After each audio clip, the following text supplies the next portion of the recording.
Good morning and welcome to our council meeting. We have a busy agenda, so if it's all right with James, we'll get started and call the meeting to order. It's fine with me. All right, we have permission. We have an invocation and a pledge of allegiance. Charlie Davidson from the Wichita Police Department is going to join us for an invocation, and we invite you to join us for both the invocation and the pledge of allegiance. Charlie, great to have you this morning. Thank you. Appreciate it. If you could all bow your heads with me, please. Dear Heavenly Father, just thank you for this morning and this time that we have together, and the beautiful weather, the snow, and how beautiful it is. And Lord, we pray that you continue to guide this meeting, guide our council, guide our mayor, guide our city directors, our council, our city manager. Lord, continue to give them direction and insight and wisdom as we continue to lead this great city. You know, Matthew 5, it says that a city on a hill cannot be hidden, and that we don't place a light under a basket, but that we place it out to where it can be seen. And God, I pray in the heartbeat of America, you help us to be that city, be that beacon of light that people look to. Help us to continue to drive and be that city that shows other cities how great they can be. I pray that you continue to sweep your wisdom and insight across this city as we continue to lead and guide each and every day. Just lift this up to you and pray all this to you. In Jesus' precious and holy name I pray. Amen. Amen. I pledge allegiance to the flag of the United States of America and to the republic for which it stands, one nation, under God, indivisible, with liberty and justice for all. Thank you, Charlie. We have the minutes of December 10th. Any changes or corrections? Seeing none, I move that we approve the meeting minutes of December 10th, 2019. Second. We have a motion and a second. Any discussion? Cast your vote. Motion passes unanimously. Madam Clerk, next item, please. Celeste Rosette, Douglas and Hillside TIF Districts.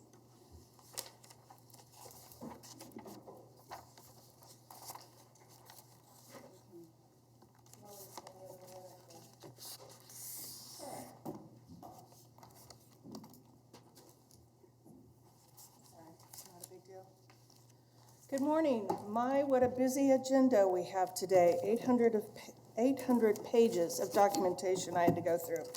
But I'm going to begin by talking about TIFs. There are 11 tax incremental districts and 2 new ones are being proposed. Why do we have so many TIF districts? Total TIF debt outstanding as of year-end 2018 was $17 million. You're adding to that today. Gilbert and Mosley is a TIF established for groundwater contamination in the area of central and south Wichita. It was started in 1991 and has been re-extended for an additional 10 years. It's coming to the end of that term. The city told me this TIF had been remediated. If so, has KDHE tested the groundwater? And then if it has been tested, let's close the TIF. The second TIF, National Industrial Corridor, is a decremental TIF, which means it's not making enough revenue to pay the debt. This is another groundwater contamination site. This TIF was established in 1996 and also has a 10-year extension. Notes in the adopted budget read significant and much larger expenditures are expected in the near future. Why are we paying for this contamination? Why did we let these companies settle and walk away without paying for it? How do we expect to pay for this growing debt? East Bank Incremental TIF, or Water Walk, is the third TIF. I was told this debt had been paid back early, but that's actually not the case. The 2020 adopted budget shows a $3,000 deficit balance. Jack DeBoer has a 99-year lease on this property, and his contract prevents the city of Wichita from earning money. We will make $1 a year from King of Freight once they move into Empty Gander Mountain. Or are you planning to destroy that with the Riverwalk development? In the rest of the area, Visit Wichita pays rent on Waterwalk building for almost $300,000. Is this how we're paying back the TIF? Old Town Cinema TIF 4 is paid for itself and will be closed. Northeast Redevelopment has paid for itself and will be closed. Center City is running a modest deficit, so I won't talk about that. Kenmar is running a slight deficit, so I won't talk about that. Douglas and Hillside TIF number 8 opened in spring of 2019, just recently, and it was the second developer we gave that land to. It's now in arrears, and something interesting I learned about the Delano Catalyst site is that you've already sold land in Delano for $800,000 that's sitting in the debt service fund, and it's going to pay off this Douglas and Hillside TIF. When did you let the citizens know you were selling public land to pay off TIFs? I don't remember reading about that in the paper.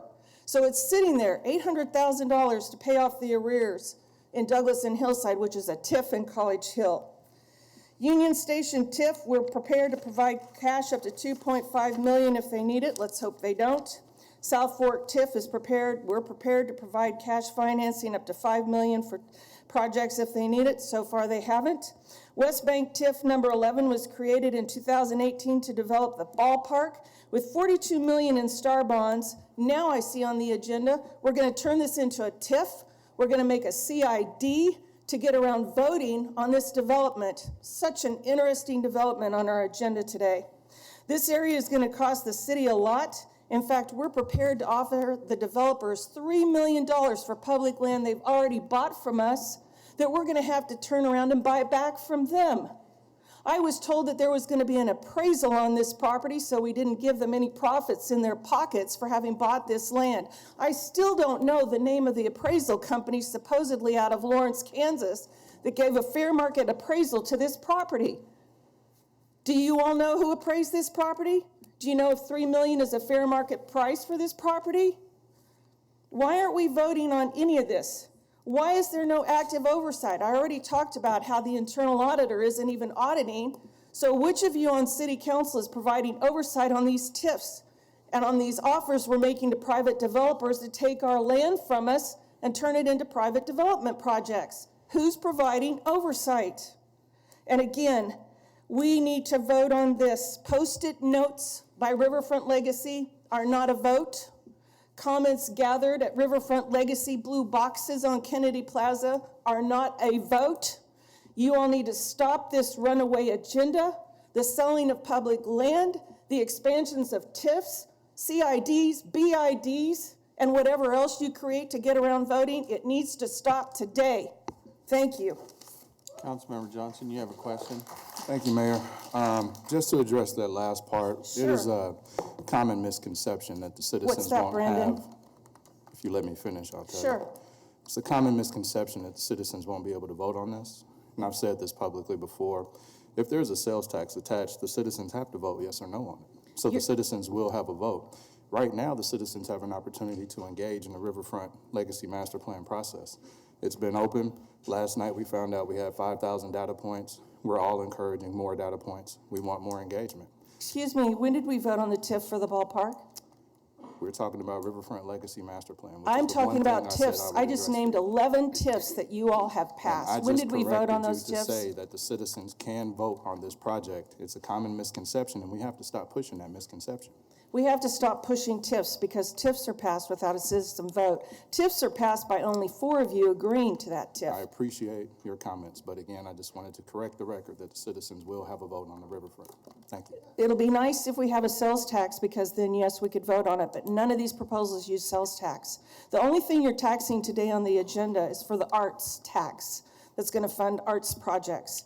There's no voting on ballpark or any of the 11 TIFs I've mentioned, and so far I haven't seen a public vote on Riverfront Legacy. But did I misconceive that? We're going to actually vote on the Riverfront Legacy? As I stated, if it goes out for a sales tax vote, the citizens will have a vote on that, which means they can say they want it or not. Then I hope it Until goes out then- for a sales until tax so then, we I can hope you vote. continue to encourage people to engage the process, either through your Save Century 2 page and everyone else. We want more A data. post-it note is not a vote. A post-it note can be tossed in There was the much trash. more engagement I than want to that. vote, Brandon. There was much more engagement than I that. want to vote. Postcards, surveys, gatherings, meetings were all a part of I that. want to vote.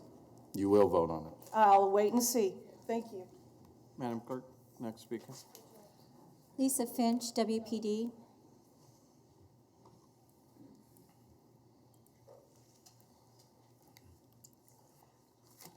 Can everybody hear me? Yes. I want to start off by, when this lady was speaking, the only one of you who wasn't looking down and not listening to her was Mr. Johnson. You guys need to remember you work for us. Council, will you please dig up what you are trying to bury, accept and acknowledge the fact you allowed my son Andrew Finch and my granddaughter Adelina Finch to die. According to the FOP contract in place the night my son died, indicates council has certain rights and responsibilities. Article 3, Section 1 acknowledges the employees must possess a high degree of integrity, a sense of responsibility, and are specially trained and skilled in their duties. When the city employs these employees, they do so with the express intent of encouraging a professional attitude on the part of these employees. Correspondingly, employees are to be governed by the highest ideals of honor and integrity in all their public and personal conduct in order that they merit the respect and confidence of the public. On August 27th, SWAT was called to a scene. SWAT spent hours communicating with the person. At one point, they felt they could eventually leave. They were later called back, and in this instance, no one was killed. There are instances that I am aware of where WPD can follow policy and fulfill the requirements of the FOP contract. The night my son was killed, policy dictates SWAT should have been called. There should have been a hostage negotiator, a mental health professional, and a crisis intervention team on the scene, according to the call they were responding to. WPD policy and the requirements of the FOP contract were totally disregarded. There was absolutely no visibility of governing at the highest ideals. There was basically no visibility of any of the governing by these ideals. Will one of you please supply me with the definitive reasons when WPD and the city do what they are required to do, or flat out ignore anything that they are supposed to do, as was the case that night my son died. Article 5, Section 2 talks about obligations of employment and working at usual capability. The night my son was shot, is it that WPD was capable but chose to ignore anything they should have done? Or were they incapable because the call regarded issues that weren't part of their normal duties? It has been stated Officer Rapp had been investigated for shooting my son. There is no written documentation of Officer Rapp being investigated. Sergeant Jonker ignored WPD policy by not calling SWAT. He did not do several things he was required to do. What might the outcome have been the night my son died if Sergeant Jonker had called SWAT and fulfilled all of his duties? The city manager has a responsibility to oversee administrative investigations involving WPD. Neither Sergeant Jonker or Officer Rapp faced any consequences, even though they failed to follow policy and ignored their duties. I'm aware of at least 15 people killed by WPD. Without a doubt, some of the families of the victims, if not all, filed lawsuits. Officer Rapp is suing. Officer Betts sued. The family of the little girl grazed by a bullet fragment when Officer Betts fired his gun filed a loose lawsuit. There are several cases I am aware of that were settled out of court. How many more lives have to be lost? How many more taxpayer dollars spent paying legal fees and settling lawsuits before there is any accountability? In January 2018, statistics show Wichita had a ratio of 1 shooting per every 120 officers. This was 11 times greater than the national ratio, 12 times higher than Chicago, and 9 times higher than Detroit. Within the past 2 weeks, 2 articles pertaining to Wichita were online. These articles stated Wichita was one of the most dangerous cities to live in, as well as one of the most corrupt. The city manager has the responsibility of implementing policy direction of the city council in an efficient and responsible manner. How is it efficient when the city hardly ever holds WPD accountable for any wrongdoing? The wrongdoing by WPD often ends up with a lawsuit being filed. I ask every one of you, please remember, I did not cause this situation. This is not my fault. Lisa, how much more time do you need? I'm almost at the end, thank you. I pray that this nightmare didn't exist. My faith is how I'm getting through. I am in this situation because both the city and WPD don't follow the obligations of their duties most of the time. Both the city and WPD rarely abide by the FO contract. How does any of this merit the confidence and respect of the public? Thank you. Madam Clerk, next speaker, please.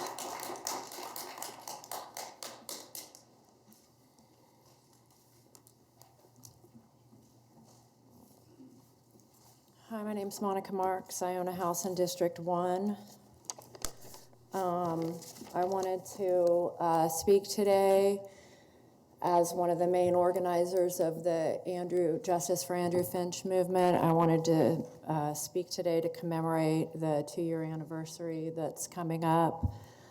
I don't have anything much new to say because as far as I know, no policies have changed since the shooting of Andrew Finch. One of the reasons I was so moved to help with this activism with regard to the Andrew Finch shooting is that it really could have happened to anybody. It was so horrific. It wasn't domestic violence. We couldn't blame it on gang violence. It was literally the police showing up at the wrong house, guns blazing, immediately killing a man who was pulling his pants up.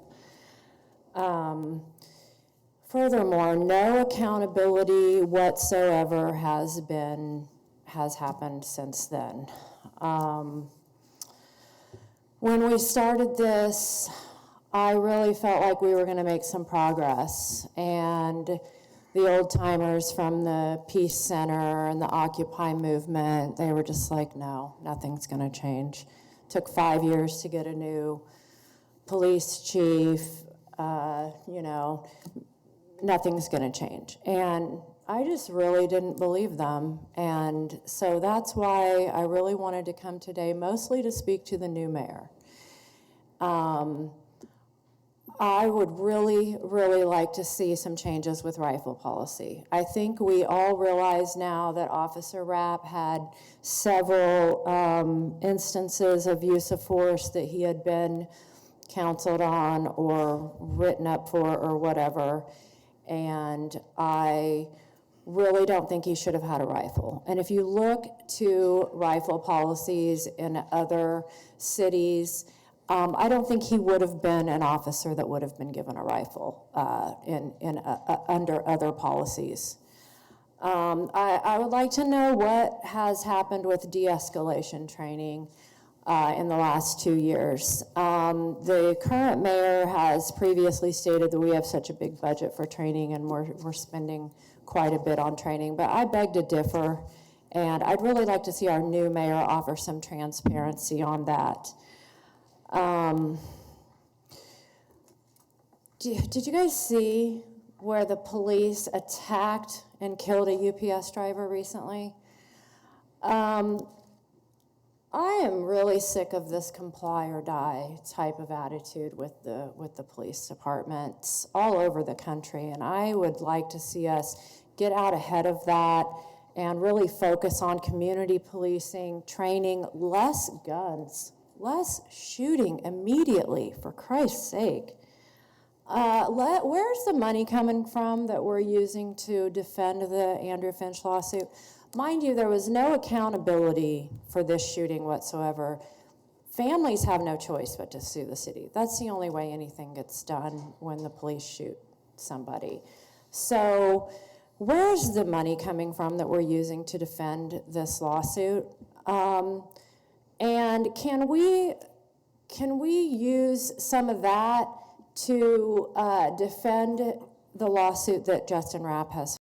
Not only was there no accountability for shooting Andrew Finch within 6 or 7 seconds of showing up to the scene, but Mr. Rapp has kept his job, and the bravado of suing the city for $31,000 is just amazing to me. And this is why the family of Andrew Finch is so, just so tormented. Again, as Lisa mentioned, we are on the list of the most corrupt cities in the nation, mostly due to our police department. Actually, that list was in 2018, before the water treatment plant corruption was even surfaced. You may have realized that Netflix is actually here filming a documentary. This is not a good thing.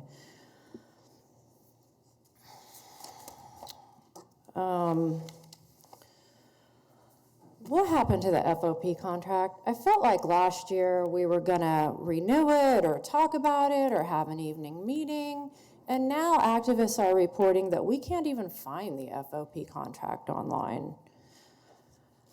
It looks like I'm out of time. So again, the main point I wanted to make is that I don't know of any policies that have changed since Andrew Finch was shot 2 years ago. And the number one thing that I think we should look at as a city in the next year is the rifle policy, the transparency policy. I want to see the transparency policy be transparent. We don't know, is it a city policy? Is it an FOP policy? Is it a state law? Other states release the names of cops that shoot people within 48 hours. I suppose that's it. Thank you. Thank you. Madam Clerk, next speaker. Derek Jackson Bay, United Nations Declaration of the Rights of Indigenous People, wrongful death claim.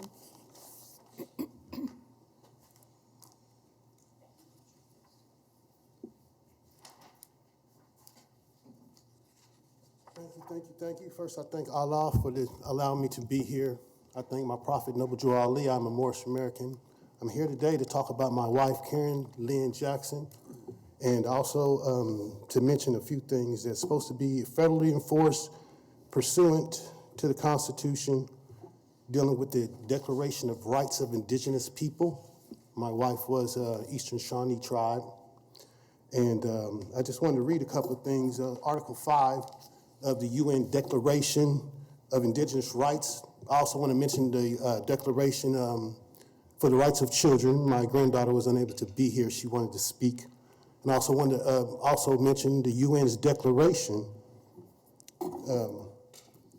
I did mention for the rights of children, for the indigenous rights, and it was one more. But I'll continue. Article 5, every indigenous individual has a right to nationality. My nationality is Moorish American. I'm going to speak about my wife, but I want to read this. It said that it will be federally enforced pursuant to Article 6 of the Constitution. I hope that those who have oaths of office will honor the Constitution and the oaths that they have taken. For even in the scripture it says that Allah does not like fools. It said it's better to honor your vow or to not make a vow. And those who have made vows to honor the Constitution of the United States of America, 1771. I'm not talking about the District of Columbia Corporation, but I'm talking about true people who know in their heart that they're supposed to honor their vows and their oaths. So again, Article 34, Indigenous people have the right to promote, develop, maintain their institutions, structures, and their distinctive customs, spiritual practices, traditions, procedures, practices, and in cases where exist judicial systems or customs in accordance with international human rights standards. Also, I want to mention that there was an article done on my wife approximately 2012, and looking at Mrs. Finch's situation, this is ridiculous. My wife was shot in 2012. I was told by the city attorneys that I would be ignored. When I come up here to speak to you, I would be ignored. I'm still here. I think this might be my last time, though, because I think I'm going to pursue maybe the federal government trying to see if they can get some results, because this does not make any sense, no sense at all. We are people, and we people can do things about the problems and the situations that we're facing.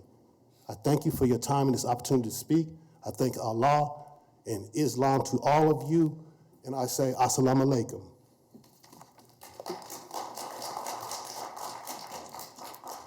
Madam Clerk, next item. Oh, I'm sorry. Councilmember Johnson. Thanks, Mayor.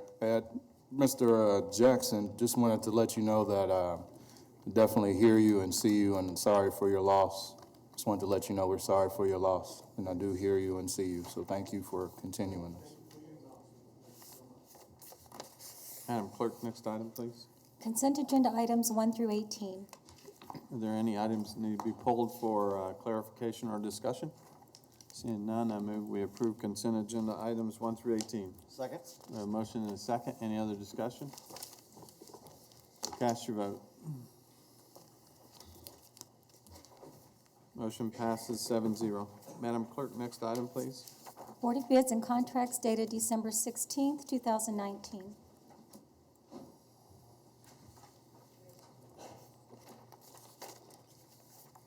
Good morning, Mr. Mayor, City Council. Hannah Lang, Department of Finance, today to present the Board of Bids.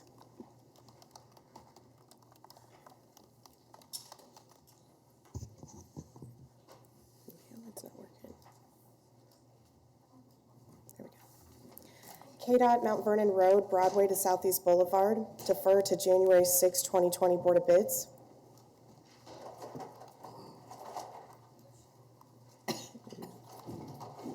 It's not working. Okay. KDOT 17th Street, Broadway to I-135, deferred to January 6, 2020. Water Distribution System to serve Sienna Lake, Second Edition, Donliner and Sons Construction, Group 1 of $30,120, Group 2 of $81,864. Water Distribution System to serve Sandcrest 4th Edition, McCall Excavation, $44,045. Water Distribution System to serve Firefly Way Edition, Nowak Construction Company, Group 1 of $43,411.50. Group 2, $138,974.35. Group 3, $84,365.40. Group 4, $51,040.40. Group 5, $346,637.30. 33,000 GVWR cabin chassis with grapple. Altech Industries base bid of $258,359. Option 1 of $1,985. Option 2, $735. Install fiber optic communication line.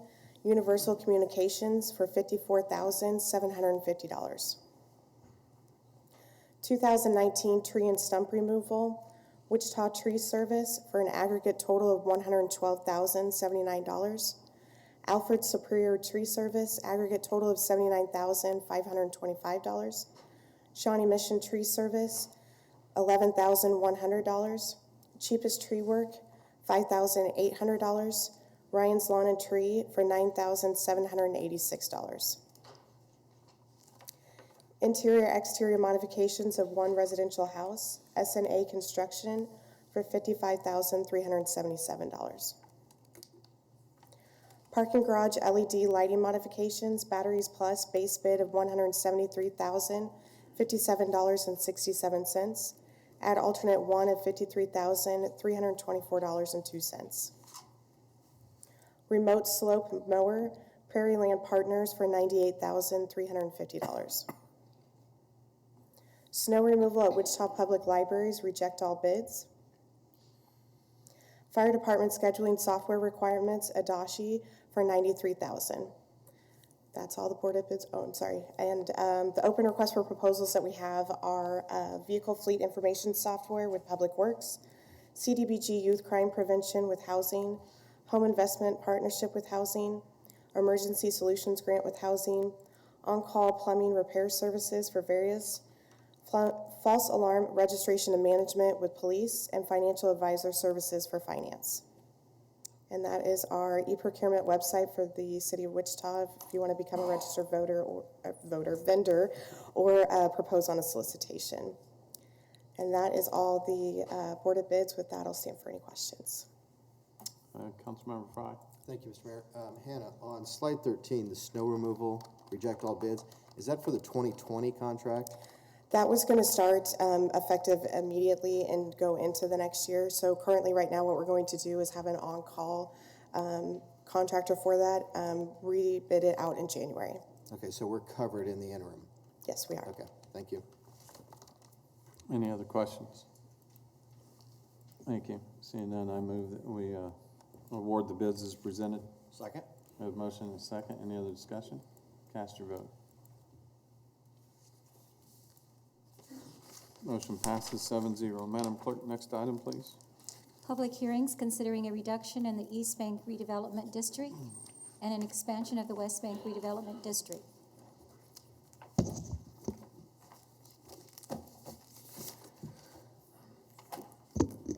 Good morning, Mayor, members of City Council. Mark Elder with the Office of Economic Development. The item before you today is the public hearing regarding two TIF districts, the reduction in the East Bank Redevelopment District as well as an expansion of the West Bank. This public hearing was set back in November 12th of this year. The East Bank TIF District was originally established in 1995. It has been modified over time, both reduced and expanded in 02, 04, and again 2013. But that west boundary was set as McLean Boulevard when they established that district. With the stadium design now complete and McLean being realigned as part of that project, we see it as necessary to move that boundary, the west boundary, to allow for the property in the west bank of the river to be included with the West Bank TIF. You can see here on this map that red box is what's being proposed to be removed from the East Bank District, and it goes from Maple to Douglas along that area, but it basically goes from McLean to the west side of the riverbank right now is what would be removed from that district. The West Bank TIF District was established in 2017, as established originally to support the new stadium surrounding development with the multi-sport stadium, parking facilities, the multimodal path and green space, as well as street improvements in the area.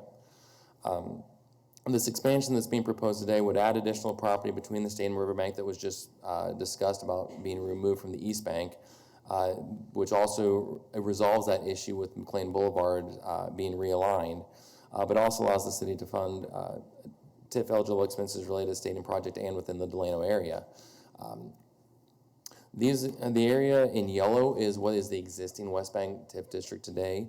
The area in red are the areas that are proposed to be the expanded area. And that includes north of the existing district to McLean, two small areas, one next to the stadium and one along the corridor of Seneca to the south of the existing district, and then west of Seneca to near where that kind of rail yard and Y shape is. It's includes part of that proposed greenway path. And this is just kind of a summary of what I just discussed as far as those boundaries that we are proposing to be added to that west bank. In order to do an expansion or establishment of a TIF district, there are several different categories that allow a city to make that determination to create or expand a redevelopment district. One is an enterprise zone if it was previously established as an enterprise zone. Another one would be if it was previously established as an urban renewal area. And a third one would be a city council identifying the area as a conservation area. This map identifies how those are identified for the expansion of this project. All the area east of Seneca was in a previously established enterprise zone. The area between Seneca and Dodge was established as an urban renewal area. And then the west of that land to the west is being requested to be identified as a conservation area. And again, this identifies that enterprise zone, the urban renewal area, and where they are on the maps. And in order to identify an area as a conservation area, it must meet certain criteria within the statute. One of those is that over 50% of the structures must be older than 35 years. From looking at the age of the properties from the Sedgwick County GIS, it appears that over 90% of those properties over 35 years, so it would meet that criteria. The second one would be that the area is not yet blighted, because there is another criteria for identifying an area as blight. Conservation area is to prevent an area from being blighted. So therefore, if the area is not yet blighted, but may become blighted based on at least 2 of 7 factors, then that can also be identified as a conservation area. In looking at this area, there were 2 areas that were identified as things that could be identified as a conservation area. One would be the dilapidation, obsolescence, deterioration of structures within that defined area. Another one would be inadequate utilities and infrastructure. And those have both been identified as criteria that is seen as creating a conservation area for this. The proposed improvements that would be within this, it allows the city to provide additional investment within the land-owned neighborhood. And it also addresses several of the issues that were identified in the recently approved land-owned neighborhood plan. It still provides additional funding for parking facilities, the multimodal path, as well as street improvements and street scaping within any of those boundaries, whether it's existing or the expanded boundary. Now, with an expansion of the district today, Sedgwick County and the school district would still have 30 days to consider this expanded area and make a determination of whether that has a negative impact on those. And so they have 30 days, and at the end of that 30 days, then if it's approved today, then it would become that new boundary would be set. With that, I would stand for any questions. Any questions at this point? Vice Mayor? Thank you. This is I guess I've missed it before. Explain to me the rules and regulations, the benefits of the conservation area. I'm not quite following all that. As far as like how it can be established or what can be done within that area? What is it? Additional regulations? What's the purpose of that? Well, as far as for a TIF district, it's just strictly this identification is strictly to identify it for the redevelopment area of a TIF. It doesn't have any additional requirements or anything tied to it. TIF is established as a tool that can be used for redevelopment, and so in order to be redevelopment, it's required to. It's just a way to categorize it's just a way to the capture properties and how we're yes, and then you identify how you're going to address those in the plan. Okay, no additional rules or Yeah, regulations. no rules, no additional stipulations within. Okay, that, yes. okay. Thanks, Mark. Okay. No other questions. We'll go out to the public. Anyone like to address the council on this agenda item? I would like to address the council. Okay. Jeff, you had a good question about TIFs. Do you understand that it scrapes future property tax increases out of that area, and it goes into a piggy bank for you all to spend? So it takes it away from schools. That's why you have to give them 30 days notice. It takes future property revenues away from the school districts located in that TIF. Yes, I understand. Okay, so here's my question regarding this proposed addition. It was interesting to note that in one of the contracts for Riverbank Development, I'm going to reference you to what you put on the agenda. Section 4.06 on page 16 talks about this area. You all should know it because you put it on the agenda, but for the public's sake, I'll reference this for them. It talks about how when the ballpark is developed, any excess land that you find you own at these intersections, specifically public right-of-way, they will deed this to the developer. So here's my question. I tried to look at the exhibit to see what land would fall under this map you just put on there. It's referenced Exhibit M. M is empty. This is M, nothing there. So my question to you all, I can't tell what land you're talking about. Exhibit M is empty. What of this land could possibly be deeded to the developers as referenced in section 4.06? That's my question. Okay. Bob, can you address that? Mayor, the land that we're referencing is land on the west side of McLean, south of Douglas, between Douglas and Texas. Can we pull that map up again, just so I can see where you're talking about, since M is empty and I just want to make sure I understand? Did we just not have time to place that on Don't the have time to pull it exhibit? up, and you didn't have time to give me a copy of the document here? You should be ashamed of yourself. I had a simple question about the agenda. It's up.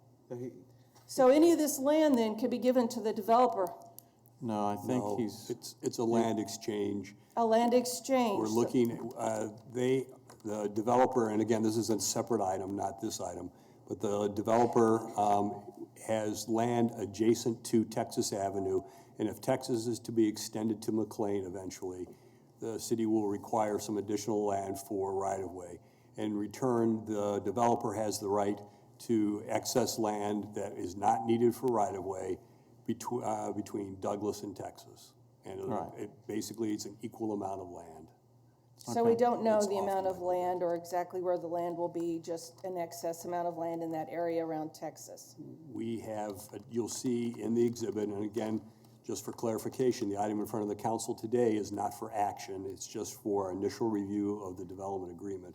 this item's for action. This action, yeah, I'm talking about the development agreement. Thank Right. you, Mayor, for the clarification. Right. But in We're that, getting two agenda items we will kind of identify the mingled. land on McLean as well as the land on Texas. All right, so at this point, this TIF, in answer to my question, and this expansion that you just presented, will not involve any of this land exchange with the developers of ballpark, is that correct? Those are separate items. So Correct. no. Correct. Okay, thank you. Next speaker.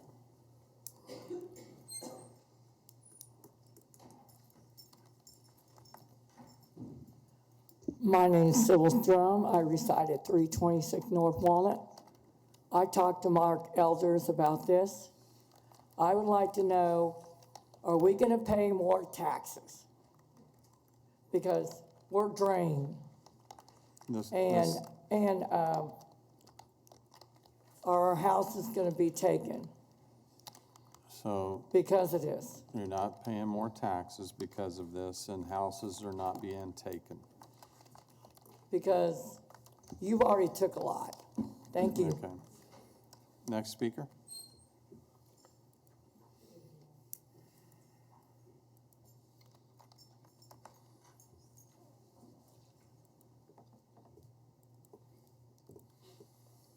Christopher Parashow. Today I'm representing Delano United and Delano Neighborhood Association.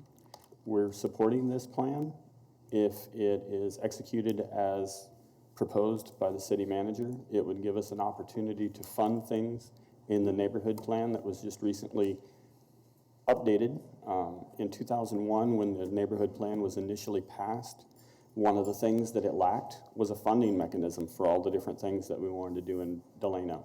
This is an opportunity for us to try and fund some of these things. So I think it's a good way for us to at least get a few of these items taken care of. In the last 20-ish years since the first one was passed, the big issue has been trying to get funding for the items that we wanted to do. And the things that we did achieve were achieved either through coming to the city item by item trying to get funding for it or finding funding from outside sources. So hopefully if this works as proposed, it will be a great way for us to get some of these things done and make Delano even better than it already is. Thank you. Thank you. Next speaker? Any other speakers? Seeing none, we'll bring discussion back to the bench. Discussion. Councilmember Claycomb. Mayor, I just want to clarify for the public that projects that are in TIF districts, even though we're not looking at specific projects in this particular item, that the reason we established TIFs is that for projects that will not happen but for a TIF. And so the idea that we are taking money from Sedgwick County or taking money from the school district is not true, because that money wouldn't be there but for the TIF. So I just wanted to make sure that we clarified that. Thank you. Okay. Yes, Mark. Well, I just want to clarify when it goes to action. The agenda report incorrectly stated that it was to place the item on first reading. It actually is a request, and it's on the slide, but it wasn't changed on the agenda report to approve on a emergency reading first time. So we just want to clarify that action. Say that again. The agenda report I got that part. states What's that the action? the action would be to adopt it on first reading through emergency adoption. Okay.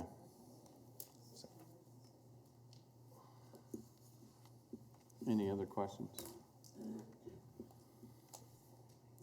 Vice Mayor, I'll hand it off to you. Well, can I get Councilmember Johnson. Can I get clarification on the why is it an emergency? Mark? Hold on. Mark? Joe's coming down. Oh, Joe's coming.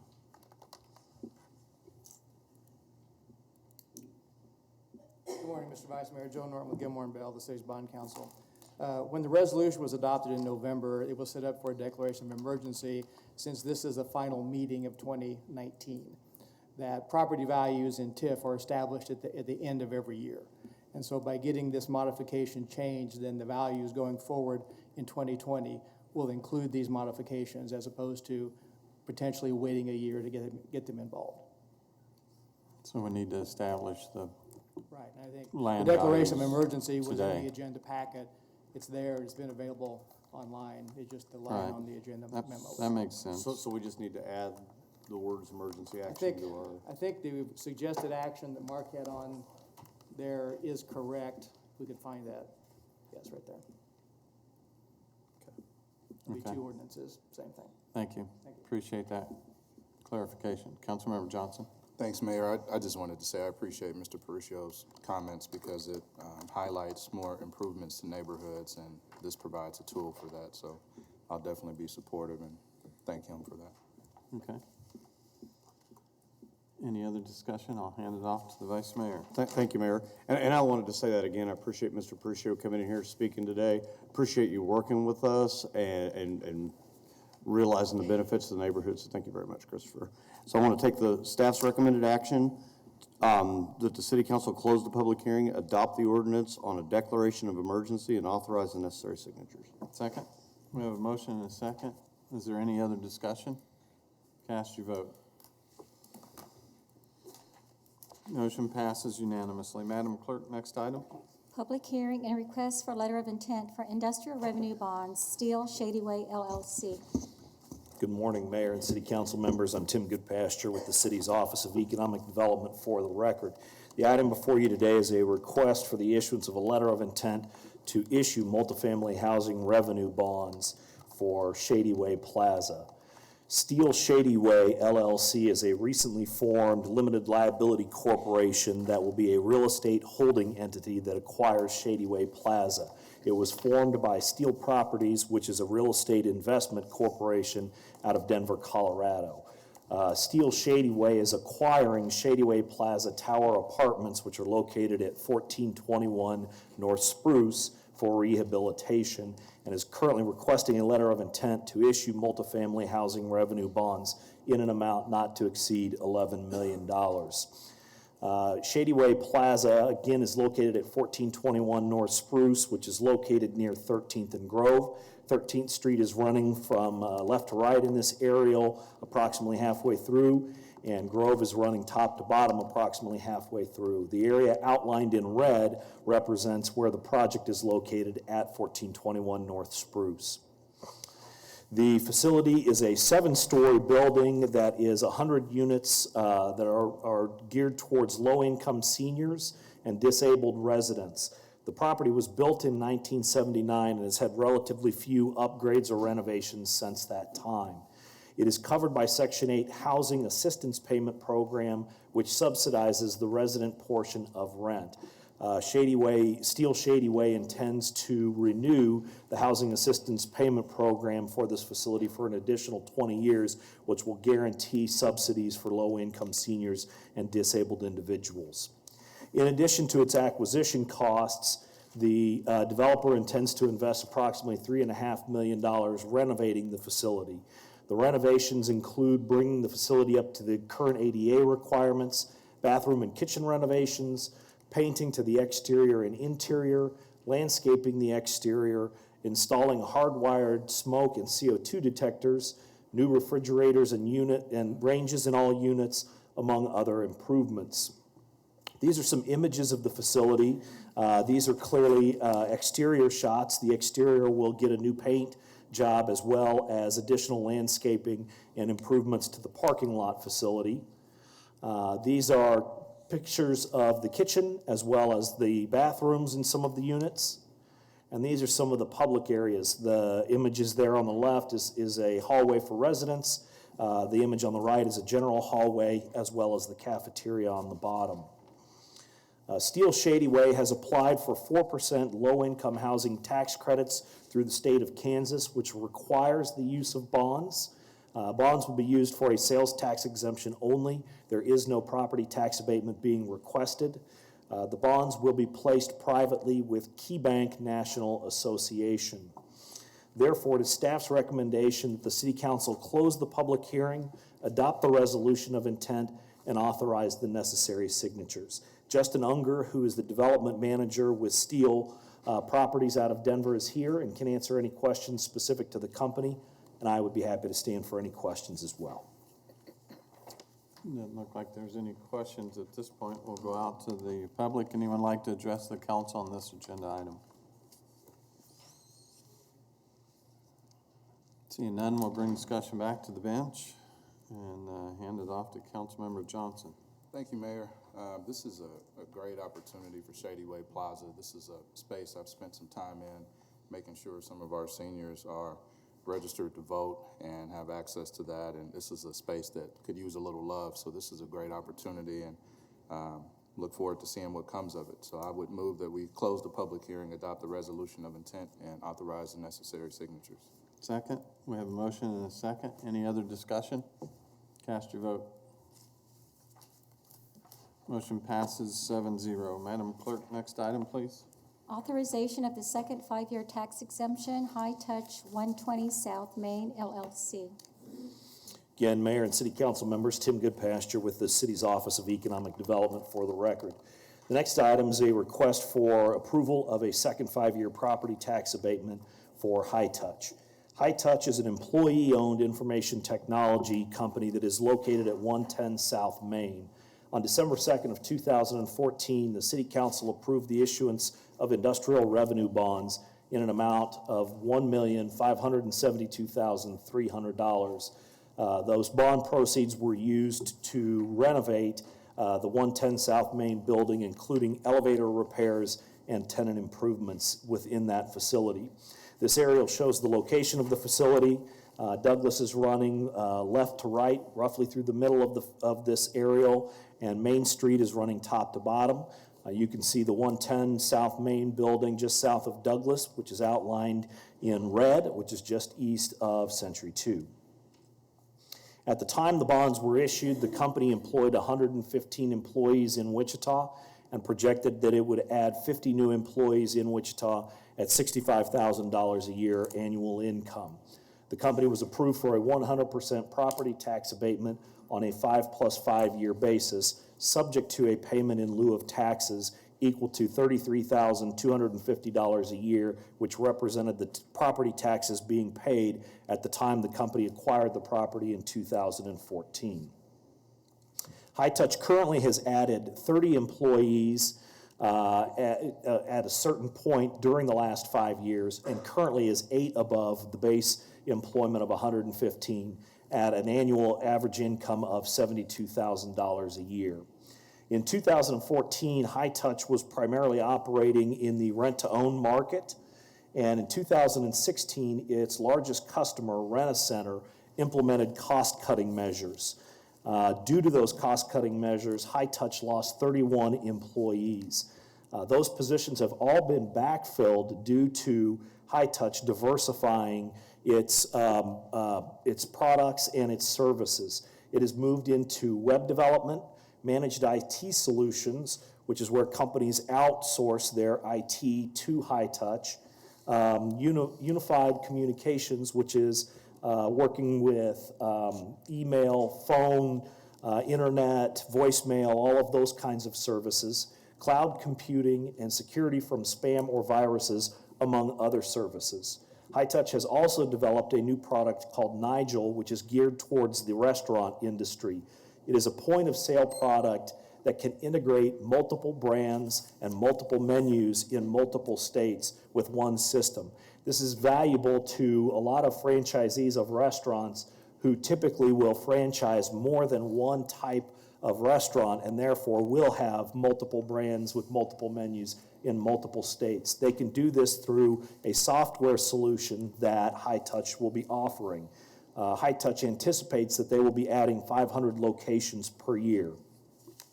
Again, High Touch has been paying a payment in lieu of taxes equal to $33,250 a year, which represents the taxes that were being paid in 2014. So all taxing jurisdictions continued to get what they were getting before the bonds were issued. We did an updated cost-benefit analysis based on the timing of the actual job creation for the company, which shows an overall ratio of benefits of 2.06 to 1, 1.97 to 1 for the city's general fund, and 2.23 to 1 for the city's debt service fund. The original cost-benefit analysis with the 50 jobs had showed an almost 3-to-1 ratio of benefits to costs. So again, even though they did not hit the 50 job mark, they still are well above the 1.3 to 1 requisite ratio of benefits to costs. Therefore, it is the staff's recommendation that the City Council approve the second 5-year tax exemption. Jana Davis, who is the CFO for High Touch, is here and can answer any questions specific to the company, and I would be happy to answer any questions as well. Any questions at this point?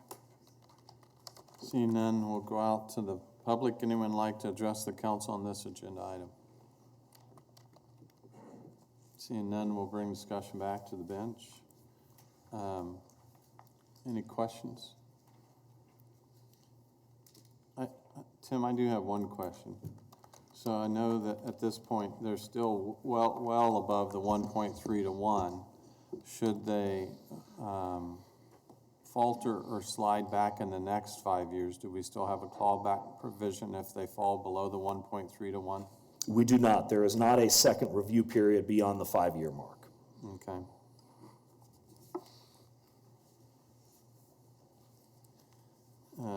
Seeing no other questions, I will turn this over to the Vice or Councilmember Johnson. Thank you, Mayor.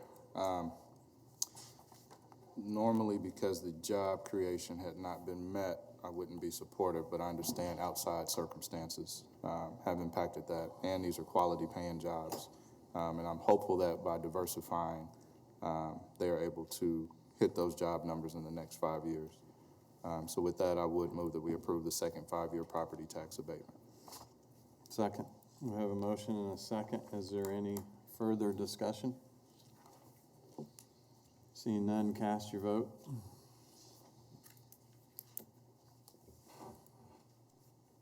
And the motion passes 5-2. Madam Clerk, next item. Petition to approve a community improvement district for the multi-sport stadium CID. Good morning again, Mark Elder with the Office of Economic Development. The item before you today is a request to set a public hearing regarding this community improvement district. And with that, this is the community improvement district to support the multi-sport stadium being developed on the other side of the river. So it does include improvements for the stadium, the river corridor, and that surrounding area within the proposed district. Some of the proposed costs would be the design construction of the stadium, construction of the utilities and improvements related to that, as well as park improvements and other improvements within that area. This is kind of a rendering of most of what that area would involve. It's primarily just the city's owned property. I'll show you on a site here. So it includes the stadium site and the city-owned land around the stadium, as well as the city-owned land at First and Waco, the Waterwalk land that is still leased to Mr. DeBoer and not assigned elsewhere, the ice center, and the streets and rights-of-way surrounding it. So you can see here the map that includes those areas that I just discussed, and the hash-marked areas that are still city-owned, leased to other entities that are not to the master developer for Waterwalk, as well as a small parcel on the west side of the river that is not city-owned. This proposed CID would be for 22 years at 2% sales tax and pay-as-you-go. Would be setting a maximum reimbursement of $16,550,000 in those reimbursable costs. And with that, the action today would just be to set a public hearing for January 7th of 2020 to consider the establishment of this district.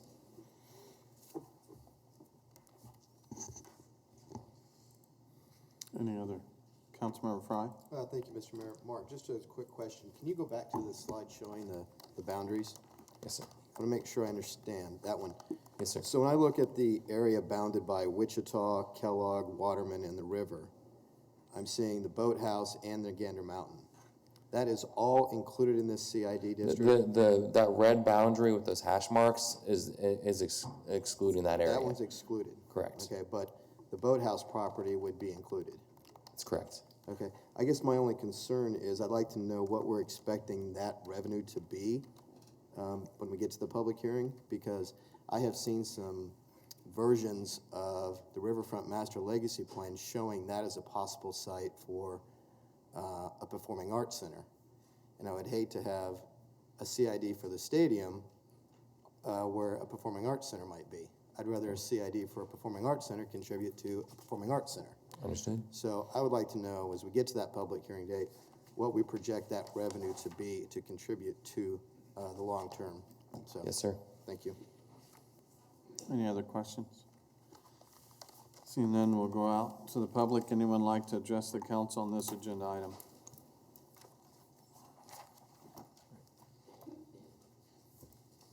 Brian, that was actually a very good question. That was my question too. When they cross over the river and you're getting into the Waterwalk area, there's several proposals out there for discussion. So it interests me that we're going to have a conflict there with the CID where we may be doing demolition, because I heard last night the options being considered were 1A and 1B. So that doesn't make sense. There's also, Cindy Claycomb, in answer to your question, a CID is another way to raise money, as is a special assessment. You said only a TIF could help Delano, but they could also do special assessments. They could do a CID like this one is doing, and they could become a bid. So there's other ways for financing besides the TIF district. Just wanted to clarify that. So I see a conflict here with this being declared a SID. So my question to you all, if this is a SID, how can we move ahead with plans for a performing arts center? Would there be a conflict with this being a SID?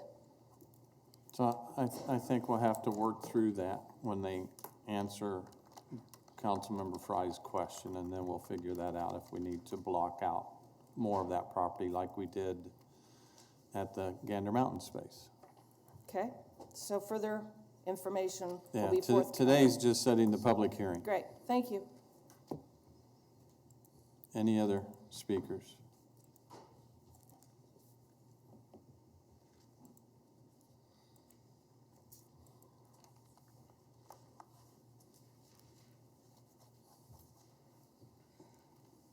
Mayor Longwell, council members, for the record, my name is Carl Peter John, live in West Wichita on Texas Street.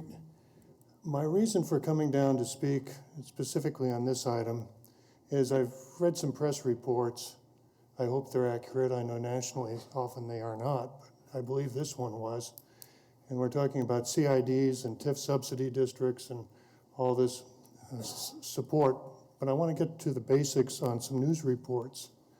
That the city basically, and I don't think this is any surprise to any of you on the bench, is providing 4 acres of land at $1 an acre. But you also have a proposal in front of you that the city would spend $1 million an acre for 3 acres from a group of developers. As a taxpayer and a citizen of this city for going back well into the last century, I have a hard time understanding how that is responsible and fiscally prudent. Any information you all may have can provide me with a better understanding on why we should sell low and buy high. I'd very much appreciate. Thank you. I'd stand for any questions. Thank you. Any other speakers? Again, today's action is setting a public hearing for a CID. So if there's no other speakers, we'll bring discussion back to the bench. Any other discussion on setting the public hearing? I'll turn it over to the Vice Mayor. Thank you, Mayor. I'd like to accept the petition and adopt the resolution setting a public hearing on January 7th, 2020 for consideration of the establishment of a community improvement district and authorize the necessary signatures. Second, we have a motion and a second to set the public hearing date. Cast your vote. Motion passes unanimously. Madam Clerk, next item, please. Authorization of the second 5-year tax exemption, Accurus Aerospace. Again, Mayor and City Council members, Tim Goodpasture with the City's Office of Economic Development for the record. The next item is a request for approval of the second 5 years of a tax abatement for Accurus. Accurus, which is formerly ZTM Aerospace, is a manufacturer of large precision parts and assemblies for the aerospace industry. It was founded in 1988 and is located at 4011 East 31st Street, which is west of Oliver on 31st Street. In 2014, the City Council approved an Economic Development Tax Exemption, or EDX exemption, for an investment of over $3.1 million. This is an aerial of the location of the facility. You can see 31st Street running along the top of the aerial and Oliver running along the right side of the aerial. You can see a good portion of Spirit Aerosystems facility there on the right-hand side and the turnpike coming in at an angle. The area outlined in red is all of the property that is owned by Accurus. The area outlined in blue is the building that was built due to the approval of the EDX in 2014. The company built a 35,000 square foot building at a cost of over $1.8 million and also invested almost $1.3 million in new machinery and equipment. You can see the exterior of the building there on the left and the interior of the building with some of the equipment on the right. These are additional images of the interior of the facility. You can see the rather substantial equipment that the company has invested in. At the time of the approval of the EDX abatement, the company had 88 employees and projected that it would add 40 new jobs at $47,000 a year. The company was approved for a 93.25% property tax abatement on a 5+5 year basis. So again, they were projecting 40 employees at $47,000 a year. They've more than doubled that. They've added 86 employees at $47,000 a year.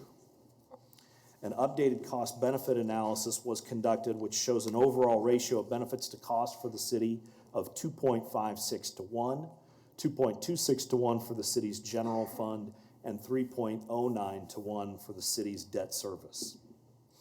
Therefore, to staff's recommendation, the City Council approved the second 5-year exemption. Corey Deaton is here from Accurus and can answer any questions specific to the company, and I would be happy to answer any questions as well. Questions? Seeing none, we'll go out to the public. Anyone like to address the council on this agenda item? Seeing none, we'll bring discussion back to the bench. Any discussion? Councilmember Clendenin. No, I didn't. How do you want to proceed? Is this in your district? Is Accurus in my district? Yes. Okay, I thought it was in District 4. I apologize. I'll take it if you want. Yeah. It's recommended that the city council approve the 5-year 93.25 tax exemption. I move that we do so. Second, we have a motion and a second. Any other discussion? Cast your vote. Motion passes unanimously. Madam Clerk, next item, please. 2020 state and federal legislative agendas.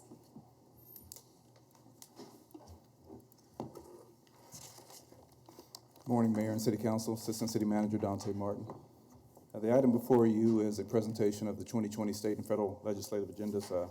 You may recall that we briefed you on the agendas at the November 26th council workshop. Annually, the City of Wichita develops legislative agendas that guide the actions of the city, state, and federal contract lobbyists. The 2020 legislative agenda serves as a strategic document that prioritizes legislative objectives that best serve the interests of the city.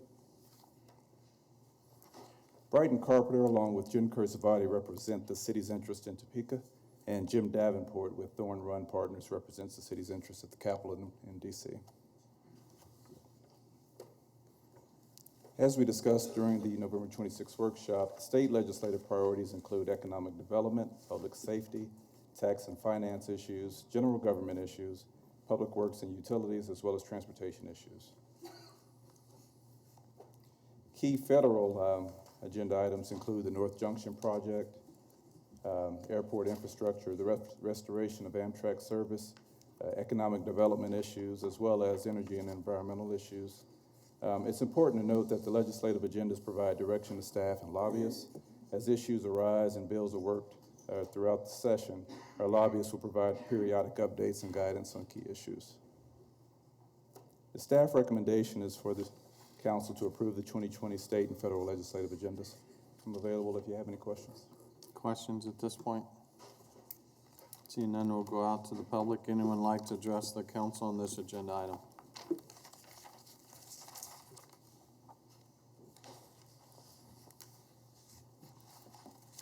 It's interesting to note that economic development was at the top of that list, but when we did the surveys for Project Wichita out to the public, quality of life was the #1 overriding concern. Why is that not #1 on your list? And another thing I see missing, possibly because the state funds it, is schools, USD 259, USD 266. Now, I know the city's not directly involved in funding schools, but TIF districts take away school funding by TIFs. So economic development appears to be more important than our quality of schools, and yet Wichita schools are failing. Math scores have dropped. Reading comprehension has dropped. You're not going to get families to move here if we don't have good schools and if we have kids that are starting to fail math comprehension. Next speaker. Good morning, Council. Craig Gable, 150 East 44th Street South. At least that's the way we used to have to do it in the old days. Anyhow, mine is on the state. I believe, and I haven't read the legislative agenda and whatnot, but I believe we're recommending to the state to pass and to fund the metal thefts bill that passed last year, and it should be the database installed in July. The problem with this is that bill has a paragraph in it that says that cities and counties can't enforce metal thefts right now. And with all the homeless people we've got running around basically stealing metal from preying on our population and whatnot, that's just unacceptable. I mean, there are hundreds and hundreds of thefts on a weekly basis. I spoke to the manager and the chief of police and other members of the city and whatnot. Can we change this legislative agenda? I know it's late in the process and stuff, to ask to have that struck from the bill in the upcoming legislative session. It's just one paragraph in the overall bill, and possibly have in the January when the local legislators meet with city, county, and school boards and stuff like that to promote that idea.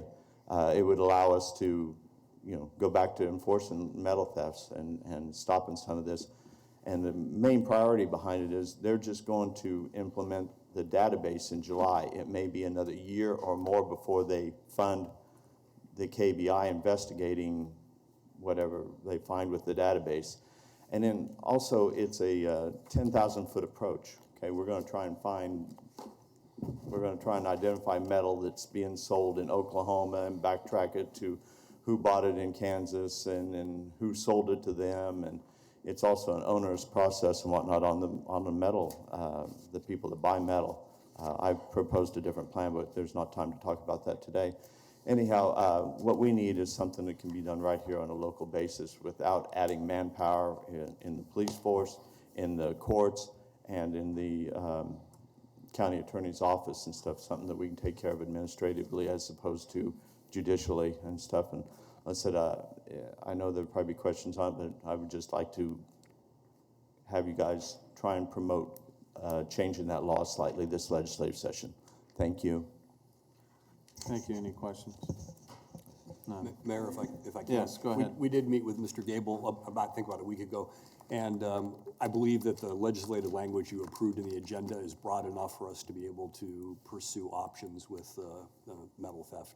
Right. Okay. Councilmember Tuttle? Thank you, Mayor. I just want to clarify too with the manager, this is a living document, is that correct? So anytime during this next year, if our state changes, things change at the national level, we'll able to make adjustments to our legislative agendas, correct? Okay, thank you for confirming. And I know the police chief's not here, but he was pushing for this particular item because we have difficulty in trying to get on top of metal theft. And so we need those abilities to trace stolen metal to be able to hopefully correct some of those issues. Any other speakers? Seeing none, we'll bring discussion back to the bench. Any other questions on this agenda? Seeing none, I move that we approve.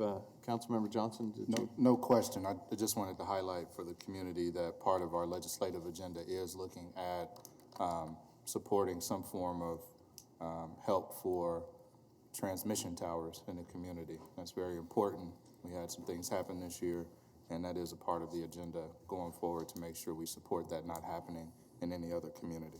Just wanted to highlight that. I would move that we approve the state and federal legislative agendas. Second. We have a motion and a second. Any other discussion? Cast your vote. Motion passes 7-0. Madam Clerk, next item, please. 2020-2022 International Brotherhood of Teamsters Transit Union Labor Agreement. Good morning, Mayor and City Council. I'm Chris Bezricki, the HR Director. For your consideration and approval is a proposed agreement between the city and the International Brotherhood of Teamsters for our transit employees. The proposed agreement is for 3 years. It's consistent with other employee groups that are non-commissioned, and it has been ratified by the union members a few weeks ago. Let me kind of walk you through some of the highlights of the proposal.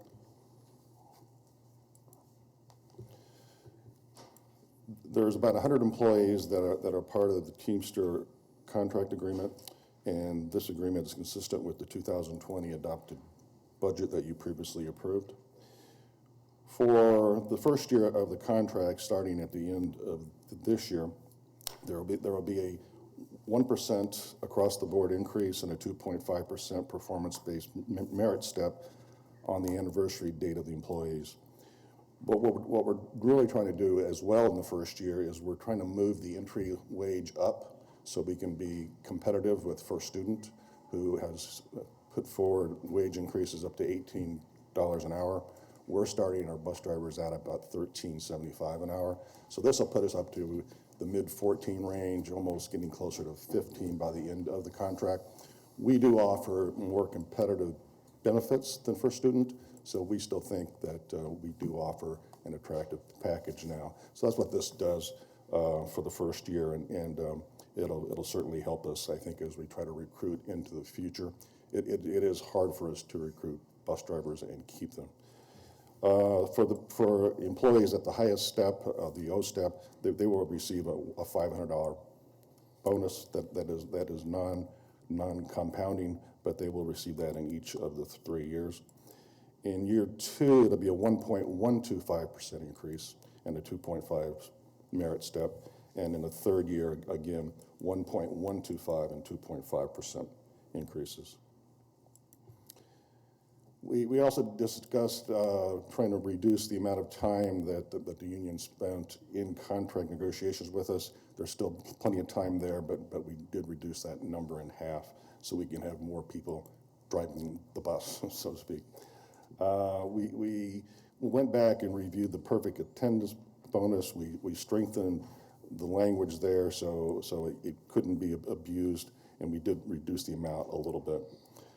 There, with the well days, if an employee is not sick, they receive, if they're not sick throughout the year, they receive a day off. Because of our short staffing, sometimes those employees weren't getting the time off. So if they're not approved for that, then we will actually pay them for that well day. And then we did increase the tool allowance for the mechanics as we are receiving new technology in the new buses. So that's why we were trying to do that. So with that, we ask you to approve the proposed contract with the Teamsters. Thank you. Any questions? Seeing none, we'll go out to the public. Anyone like to address the council on this agenda item? Seeing no one, will bring discussion back to the bench. Any other discussion? I move that we take the staff recommended action. Second. We have a motion and a second. Any discussion? Cast your vote. Motion passes 7-0. Madam Clerk, next item. 2020 Cultural Funding Contracts and Operating Partnership Agreements. Morning, Mayor Longwell, City Council members, Dante Martin, Assistant City Manager, here to present the Cultural Funding Committee's 2020 Arts and Cultural Funding recommendations. The Cultural Funding Committee was created by City Council in 2005, and it is comprised of 11 members, 7 members appointed by the City Council and 4 appointed by the Arts Council. The committee administers a competitive grant process and makes recommendations to City Council for funding allocations to local artists, arts, and cultural organizations. The Cultural Funding Grant Program includes 3 funding categories. Operational grants, which help fund operations for 501c3 arts and cultural organizations in Wichita. Developing art grants, which help fund technical development for 501c3 organizations with an annual operating budget of less than $50,000. And artist access grants, which are awarded to professional and emerging artists for professional development. The Cultural Funding Committee's recommendations were presented to City Council in September. Each organization that receives grant funding will agree to provide the city with services detailed in its grant application, expenditure reports, and key performance outcome data. The slide here shows the funding amounts by category.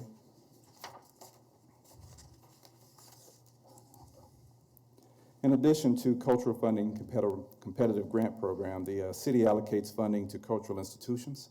Cultural institutions include the Wichita Art Museum, the Mid-American All-Indian Center, Kansas Aviation Museum, the Sedgwick County Historical Museum, and the Museum of World Treasures.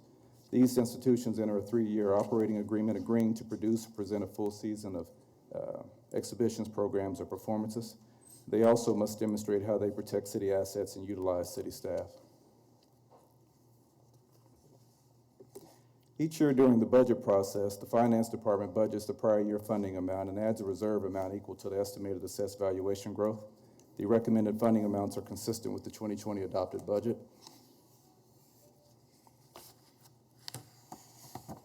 That being said, the Cultural Funding Arts staff and the Cultural Funding Arts Committee recommends City Council approve the contract and authorize necessary signatures. Any questions? Vice Mayor? What's the funding source for this? The Cultural Fund Mill Levy? Yes, sir, Mr. Vice Mayor. These are funded from the general fund. Okay. Isn't there a specific ordinance, like a 1 mil for art or something? There's a resolution, yes, sir, that's passed, I believe, in '07 that allocates. Can you explain that to everybody so we understand what exactly that is? Yes, sir. That resolution requires the city to spend at least 1 mil for cultural art organizations. And over time, it's evolved. It's slightly higher than that now, but it does require the equivalent of 1 mil to be spent. So we have it's an ordinance or a resolution? I believe it's a resolution. So we have a resolution for a mandatory 1 mil. So I think that was adjusted after '07, when Councilmember Fury and I worked on new agreements. Actually, it was a little later than that, but I don't believe the resolution language was changed, but the methodology was changed, Mayor. So Okay. what it is the original 1%, and then also an additional, what we've been putting in terms of maintenance of our facilities. Yeah, not 1%. Which went above the 1%. No, not 1%. I mean, excuse me, the 1 mil. I'm sorry. Thank you. I jumped ahead. So the reason it's coming back to us at the end of the year, I'm trying to understand this, is because we did an estimate on what we thought the value of 1 mil was earlier in the year. And now we see that there's an overage. We've collected more property taxes than what we estimated. So now we are additionally funding cultural arts. Is that correct? I'm just trying to make sure that. Yes, sir. Each year, we increase the amounts based on the growth and assessed valuation, which in effect keeps the proportional mill levy amount roughly the same. So 1 mil's value is 2.7 million. Yeah, yes, sir. And the assessed valuation increased approximately 4.2%, and so these allocations are increased approximately 4.2% over last year. Okay. So is this specific to just cultural arts, or what kind of arts? Is it just culture? What's the definition of how the spending can?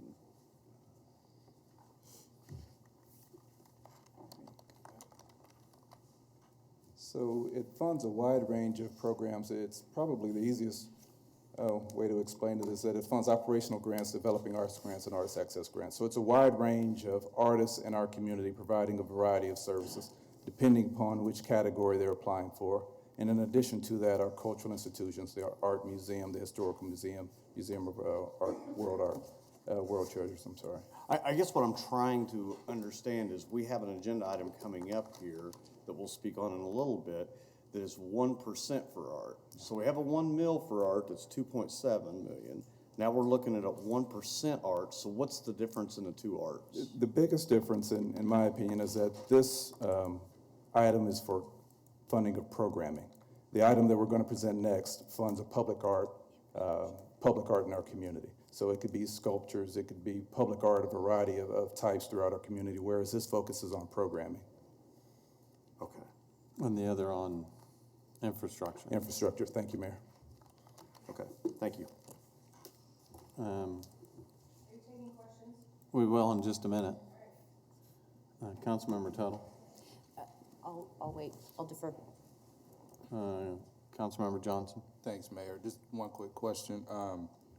Just for information for the community, how can artists learn about and access those artist access grants? So I know we had a few that helped out with the Mac Adams basketball court, and just want to be able to connect them to that opportunity. So each year as the committee begins its evaluation process, there's an announcement that goes out to the community, as well as staff with the Arts and Cultural Division reaches out and works with our community to help them develop grant applications. So you'll find it on wichita.gov, you'll find it in our Arts and Cultural social media pages, and there's community outreach that goes along with it. Okay, thank you. Okay, seeing no other questions, we will go out to the public. Anyone like to address the council on this agenda item?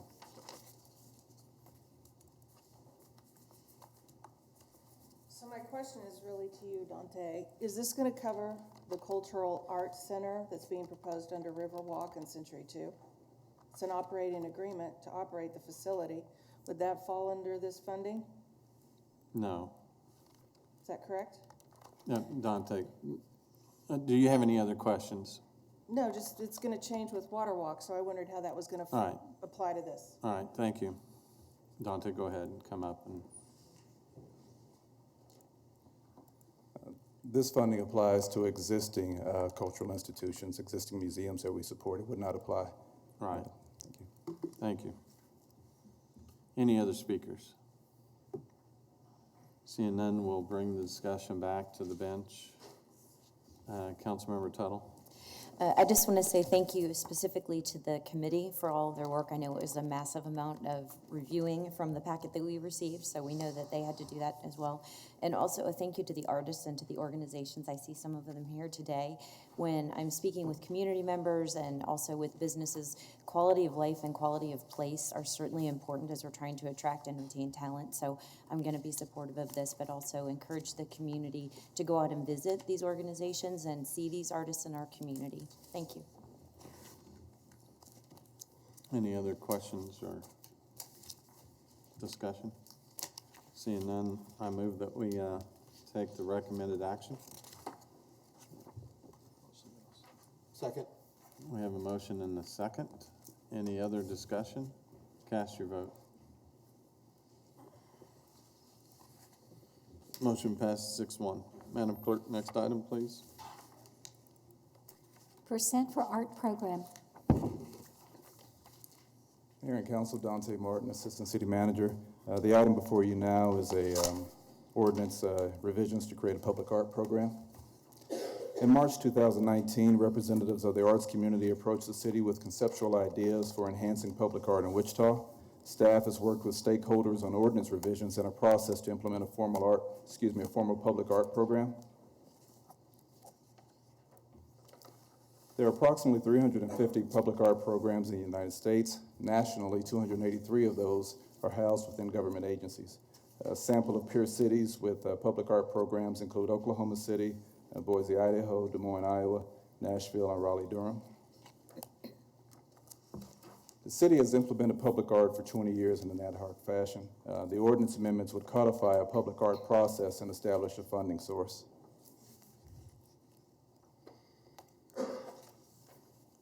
Some of the ordinance revisions highlighted on the slide include a clarification of design council duties, the creation of a percent for art program, a process for design council to designate eligible projects which require public art, and it also authorizes the design council and staff to recommend funding amounts for public art on eligible projects. The purpose of the percent for art program is to help ensure equitable distribution across districts and neighborhoods, to establish guidelines for the selection of public artists and artist consultants, and also to specify the responsibilities of staff and the design council regarding the maintenance of public art. The adopted CIP includes $7.9 million based on a 1.5% allocation for public art. Under the ordinance revisions, a 2% allocation would be included in the CIP, generating $10.6 million total to be allocated. Staff recommends placing the ordinance on first reading and authorizing necessary signatures. Phil Meyer, chairperson of the Design Council, as well as Sharon Dickgraff and Mark Manning from staff are available to answer questions related to the ordinance and the financial impact of the funding allocation. Any questions? Councilmember Clendenin? Yeah, clarification. We're talking about art as part of these projects. Can you give some examples for the public of what we're really talking about here as far as art goes? Or, I mean, I have examples myself, but from those proposing this ordinance, it would be great to hear kind of some of the things they're thinking about would be incorporated into the project. It's okay, Councilman Clendenin. I'll have Chairperson Phil Meyer from the Design Council. That sounds great.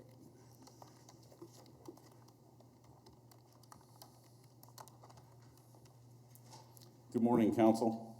Phil Meyer. I'm presently chair of the Design Council. So examples, you know, we've been doing this process for over 20 years. I would tell you the first project I worked on in Wichita with beautification efforts was in the late 80s. So many of our fire stations and police stations we've used to add aesthetic elements. So this isn't just art being added to a project. This is aesthetic improvements. And we really push to do integrated design. Riverside Park is a great example of projects we've done. Up and down Kellogg, we've had an impact with aesthetic improvements on that. Almost all of the public projects. So we go through and look for special projects, downtown projects, special road projects that have a high impact on the development for the city, and we look at those. Thank you. Vice Mayor? Thank you. Can you help me better understand I'm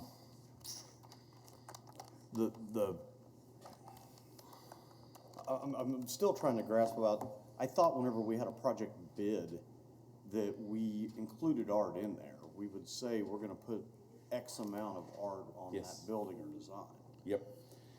And we do, and so I'll do a short little presentation here, and then if that doesn't answer your question, I'll expand on it a little bit.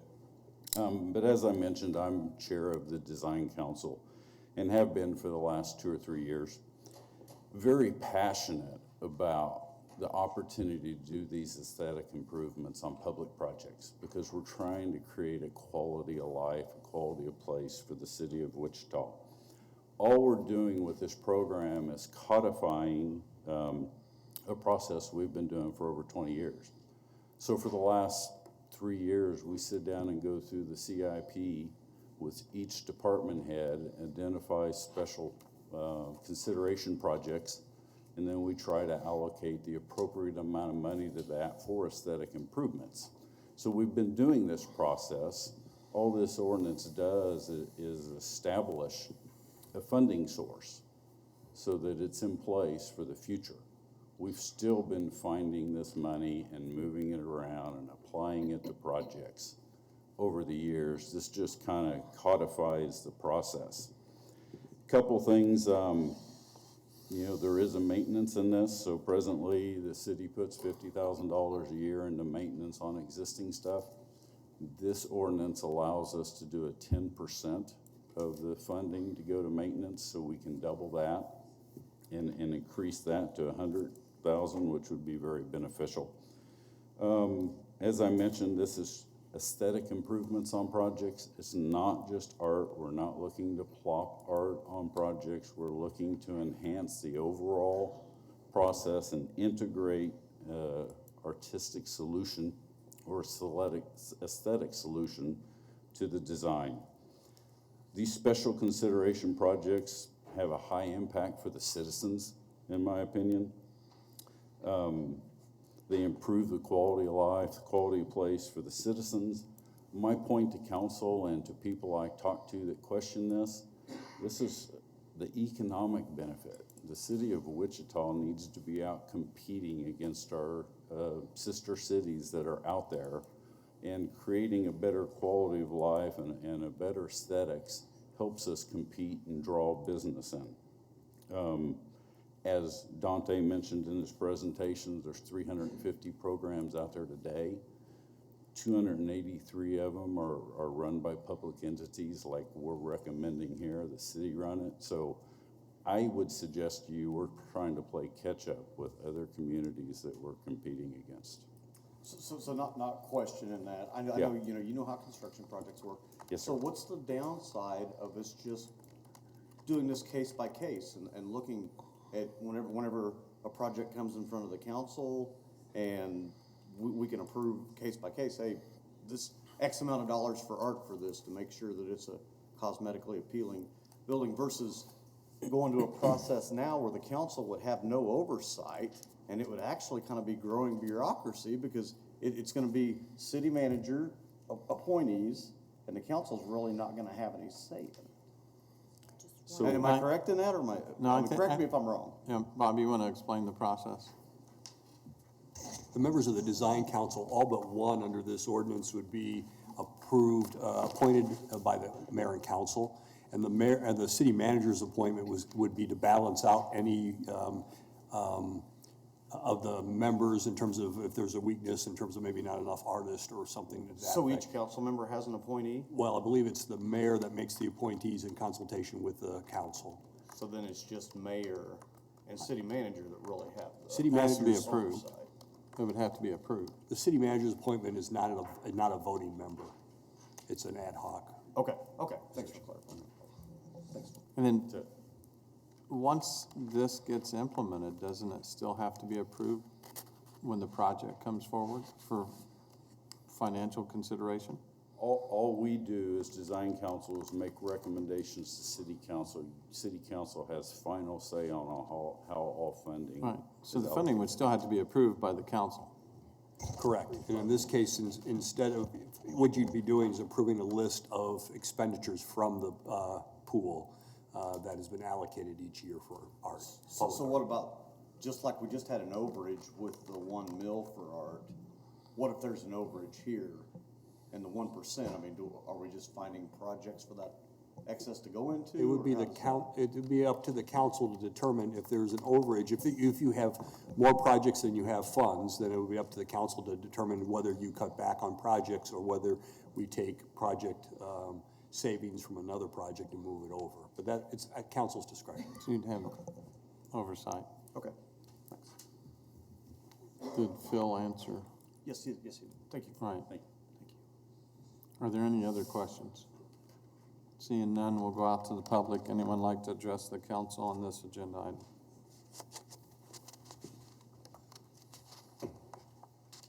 CIPs are really interesting because there's not a lot of oversight for them, and I'll give you a perfect example. In 2009, Century 2 was on the CIP for $22 million in renovations and upgrades. And the next year, it disappeared. I'm still trying to find out who made this recommendation other than City Manager Layton. So here we go with bureaucracy, creating another manager-appointed council with a mayor appointee to create a level of bureaucracy over arts projects. So here's my questions. When it disappears, is that going to be in the council agenda that something was voted off like Century 2 was in 2010? I still can't find where that was voted off. What about Project Beauty? It's a volunteer organization that does beautification. Are you going to make them submit for funding before they do a Project Beauty project? What about, I forget her name, Cindy Carnahan, the real estate developer who decided to plant flower pots on her own dime and water them? Are you going to make her submit that for approval? This is creating a level of bureaucracy that I'm fed up with from our city council. It doesn't make sense. Next speaker. Good morning. I'm Dave Inklar. I'm the president of the Fraternal Order of Police for Lodge 5 that represents the men and women of the Wichita Police Department. Free expression through art is an important part of civil society. However, it cannot take precedence over core services that local government must provide. Forcing taxpayers' money through an ordinance to be diverted for the sole purpose of public art when facilities for public safety are in dire need of repairs and to be replaced. It is not wise, in my opinion, to do this.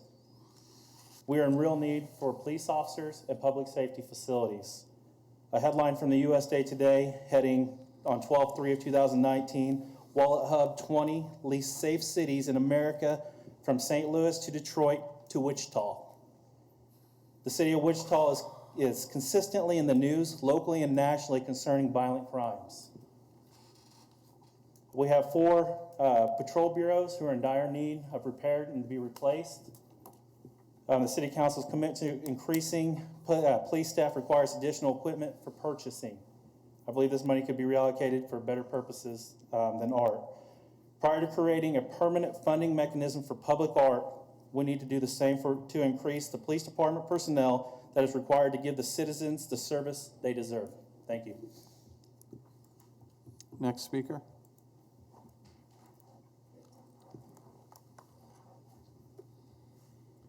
Christopher Perishow. The previous speaker actually just took part of what I was going to say. When you have language that mandates a certain percentage of your budget be spent a certain way, it takes it out of your hands and puts it basically into the hands of other people. If there's a recession or if there's a need to reallocate funds for some reason and you guys see that need, then you can't touch that money. Earlier this year, you guys reallocated funds from the tort fund for police. And now you're looking at allocating even more than that under a mandate to art. So maybe the language of this needs to be changed before you guys approve it. I wouldn't mind seeing a recommended benchmark of maybe 2%, but not a mandate of 2%. You guys need the flexibility to be able to say, this budget year, this is more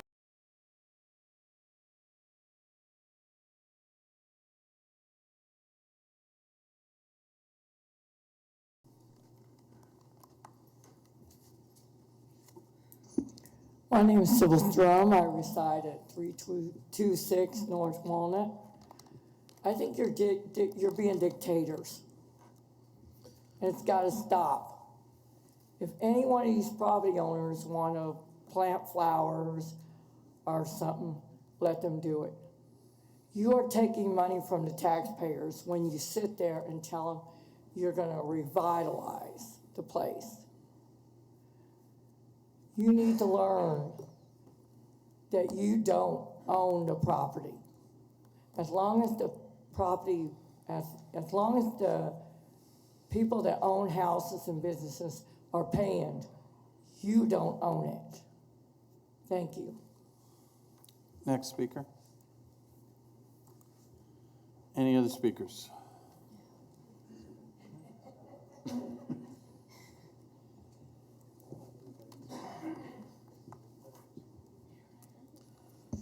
I'm here, so I guess I must speak. Sharon Ferry, 323 North Market. I know you all know this, but the general public out there, I hope I'm setting some things straight. One, it's still money allocated in the budget every year by the city council. In fact, going back to the previous percent for arts groups, if I remember correctly, like last year that was frozen, or the year before that, that was frozen to help the budget. It is always allocated by the city council. The reason that this is so important is because art does bring people to cities. This is economic development. When you go visit someplace, if it's boring, you don't go back. Our city's not boring. We want to keep it that way, and we want to make it even go up a notch. We know that through this, we can have the city that you all envision, and you've seen that on city-to-city trips and other things. This just, as Phil Meyer, it codifies the process. It gives us this benchmark funding, and the design council will be very, can't think of the word, anyway, very diligent in using it. So hopefully, and one more thing, it is the capital improvement budget, so it's not the general funds. It's very hard to mix those two up from the bench. It's easy for people to have a difficult time understanding that. I probably did until I actually served.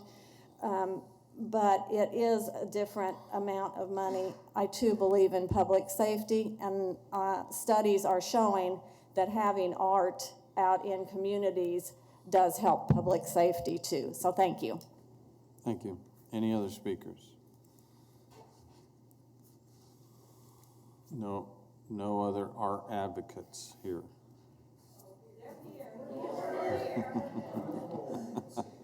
Just checking, because you're so silent.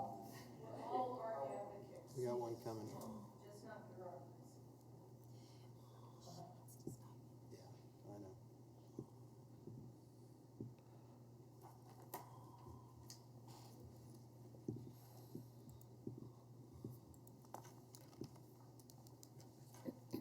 Hello, everyone. I am Anthony Joyner, 1518. I'm sorry. What is my address?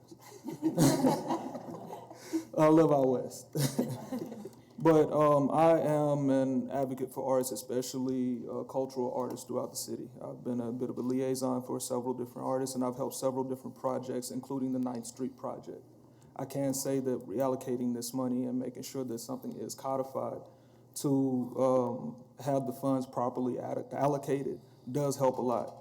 With the 9th Street project, we were able to bring several children, a lot of them which I talked to personally, into a place where they felt safe, into a place where they were able to actually create and talk about further creativity and bring in other kids to do so.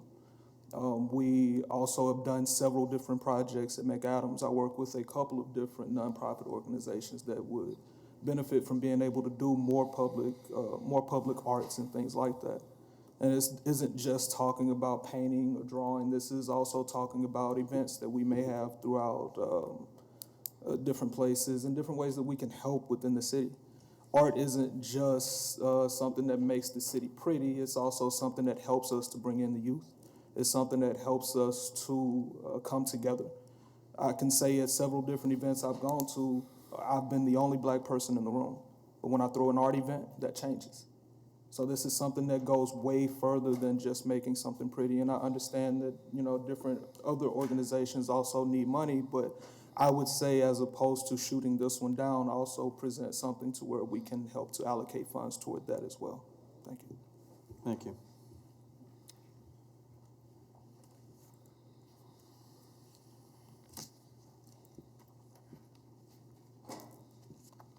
Hello, Vince Hancock, 406 South Vine. I absolutely understand the benefits of public art and the contribution to our quality of life. There are so many great projects that we've got all around this town. I appreciate every single one of them. But our previous speaker just made the point. Look at what we've done in the last 5 years, in the last 10 years, using the existing funding mechanisms. It's working great. Don't fix it. Thank you. Any other speakers? And as he's coming down, I'm just want to clear one thing up. I don't believe that we are suggesting we're changing the existing funding mechanisms. We're just simply codifying the way we've been doing business. Good morning, council. My name is Arlen Hamilton. My office is at 100 South Main. My home's at 2086 Northwest Ridge Court. And I just want to speak for the public and say that indeed this ordinance is a codifying of what we've been doing for years. And the reason it's important to do that is the city staff and the design council have had to work so hard trying to figure out what the numbers should be. And now with the ordinance in place, it has all of the mechanisms that are needed for everyone's responsibility. It has a benchmark for the financing. That benchmark is based on national numbers. It's still up to the city council to approve that, but this just provides some lane lines on the highway to where it's more efficient. This is about efficiency. I think most folks understand that cities spend money on aesthetics and public art. What Wichita does is an ad hoc program that has made it far less efficient. And as we look for an efficient and effective government, that's why this ordinance was brought forward. It's been worked on diligently by city staff and by folks in the community. And I just want folks to understand that this is not some kind of money grab or change. What it is a structure to make it more efficient and effective. Thank you. Any other speakers?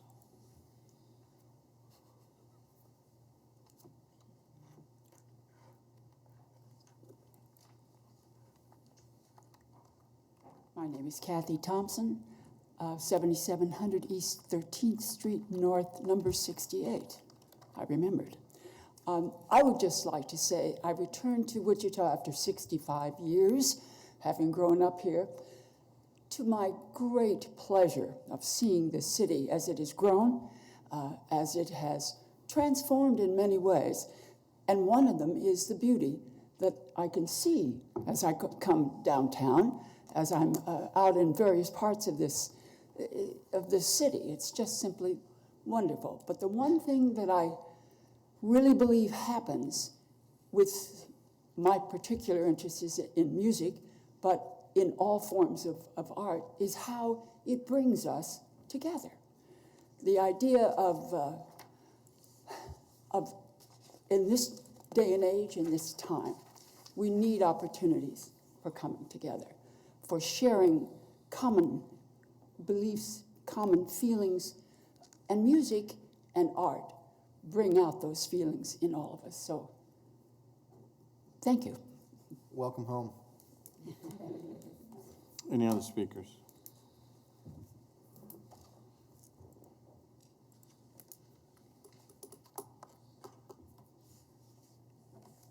Good morning. My name's Todd Ramsey. I am in District 1. Just discovered that.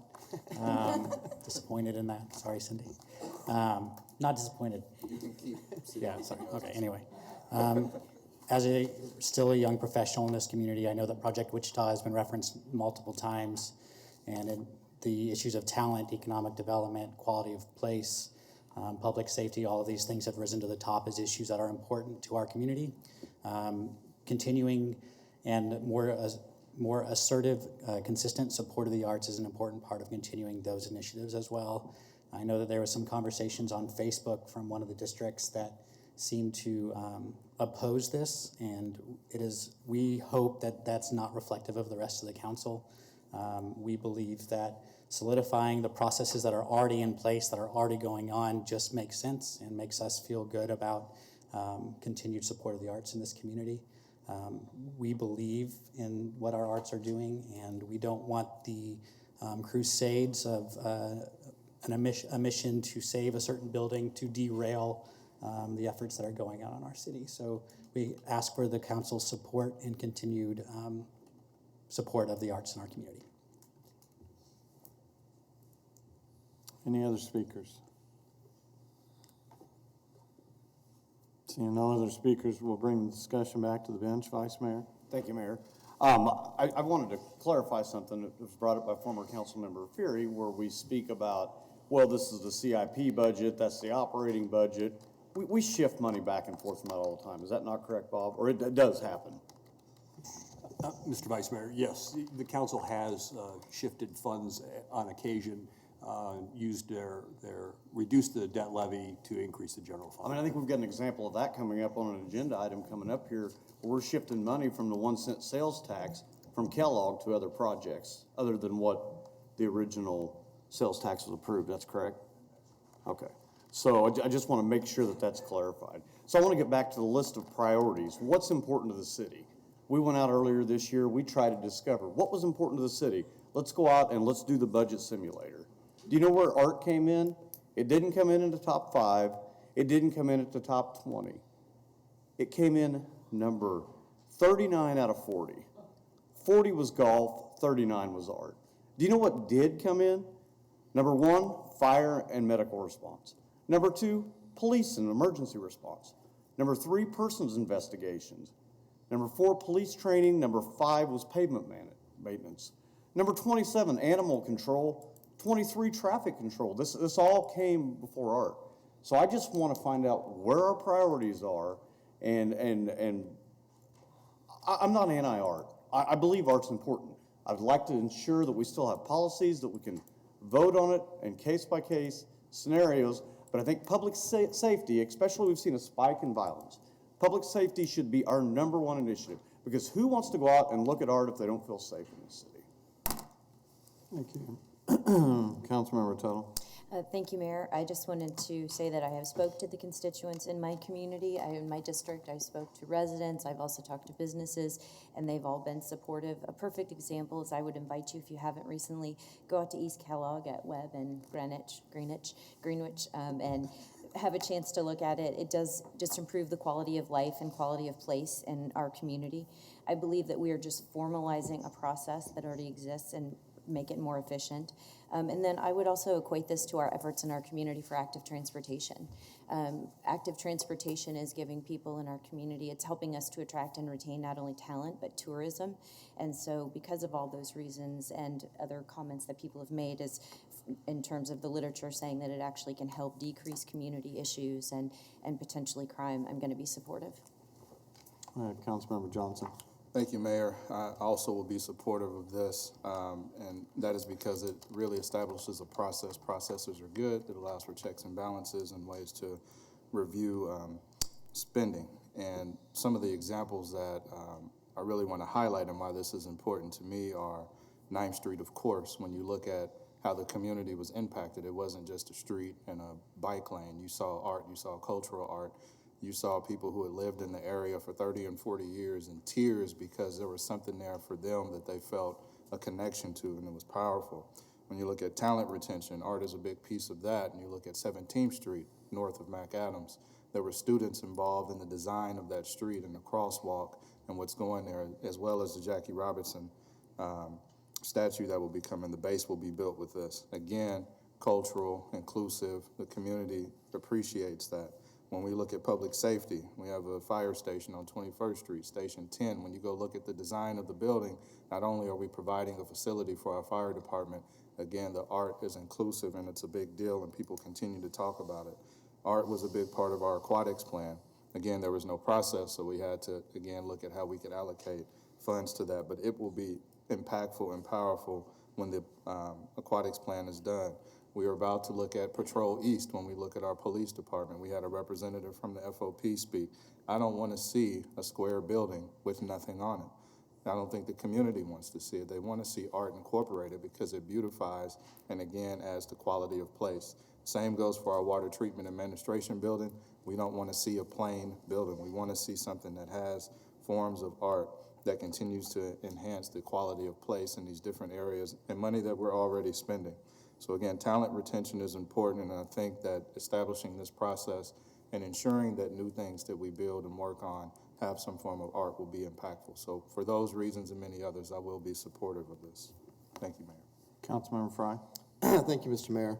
So on my way to City Hall this morning, I took additional time to appreciate my surroundings.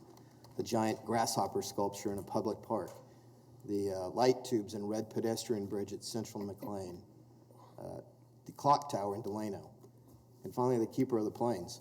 These are all great, wonderful examples of public art and design that enhances the livability and identity of our community. To an outsider, it gives our city great curb appeal. Now, on that same drive, I also narrowly avoided a major pothole and witnessed another careless driver run a red light.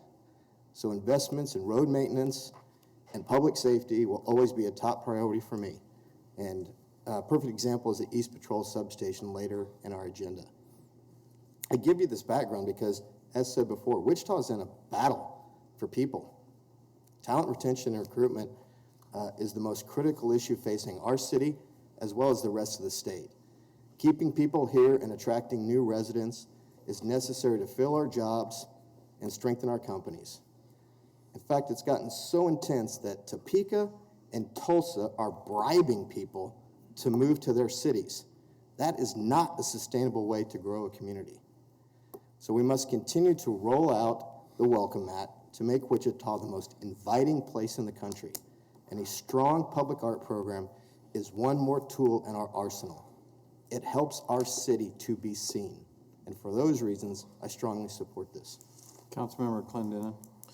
Well, I don't have a whole lot to add to Councilmember Johnson and Councilmember Fry, what you guys have said.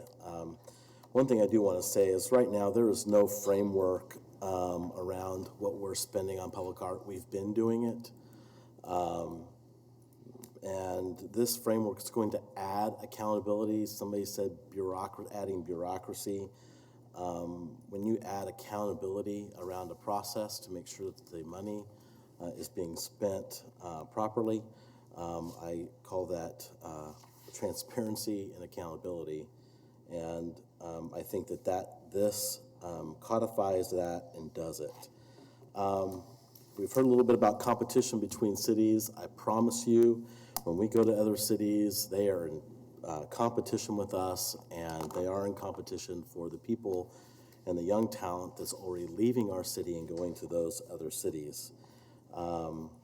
Things that people say that the reason why they leave is has to do with jobs, job training, which we are trying to address, but also about the quality of life, things to do, interesting places to be in our city.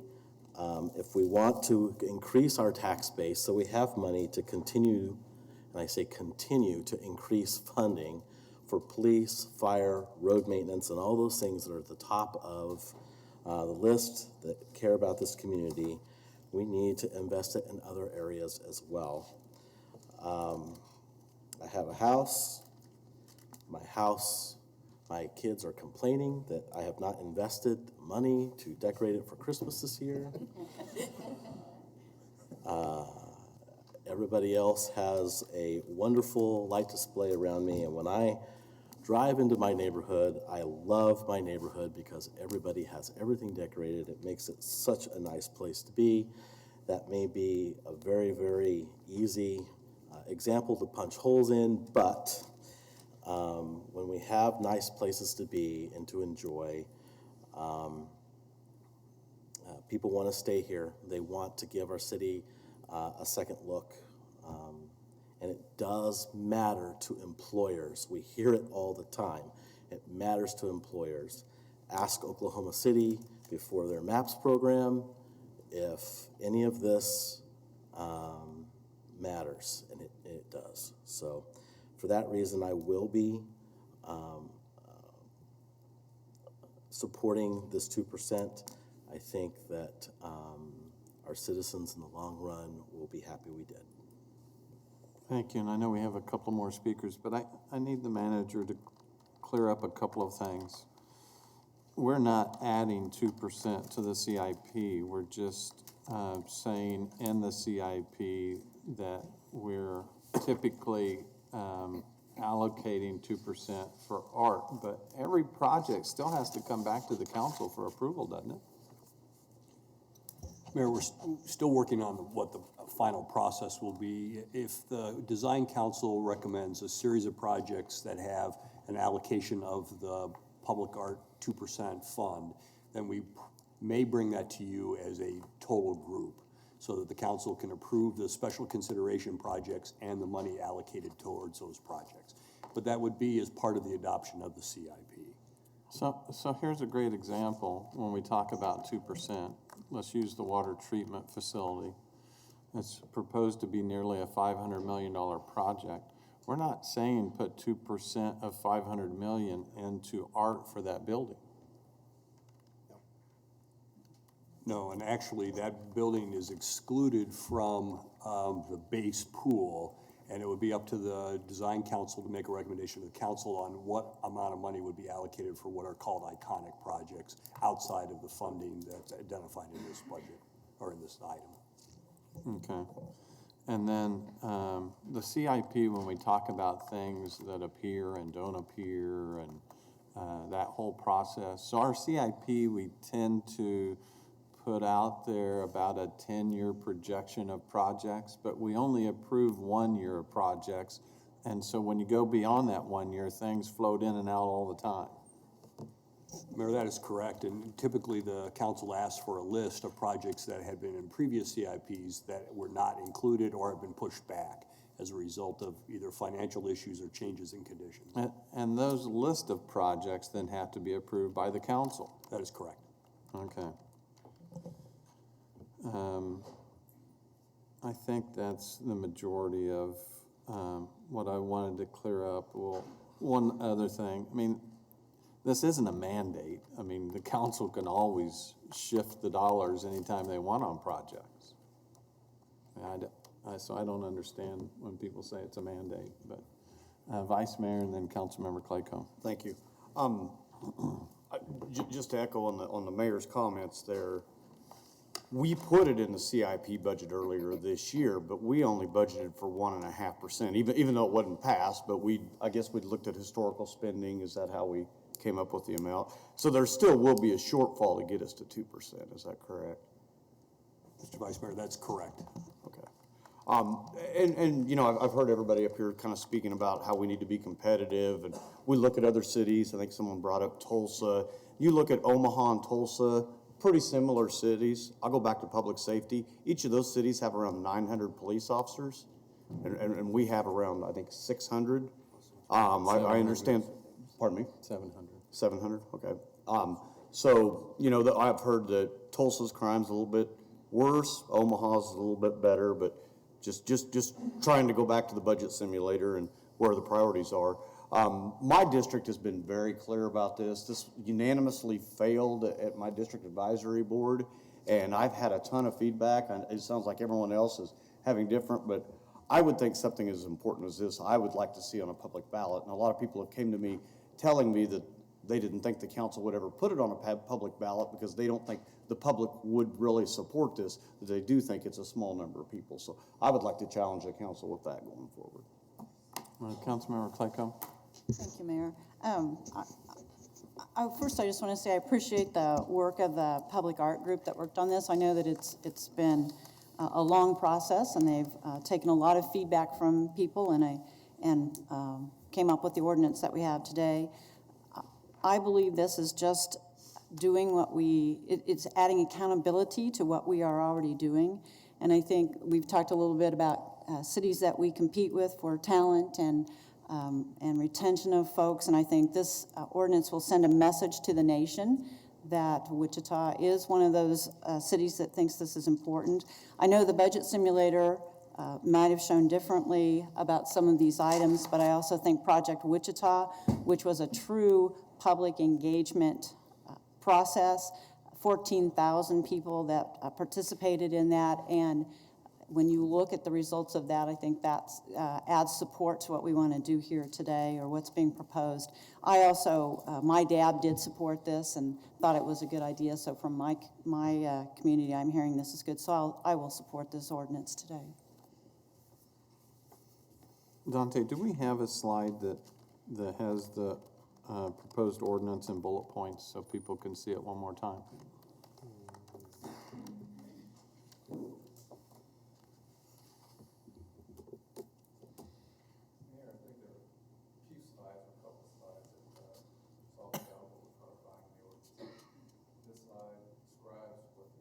Council's role would be in terms of oversight, also designating which projects require public art. The last bullet talks about design council and staff recommending funding amounts for public art and eligible projects. The next slide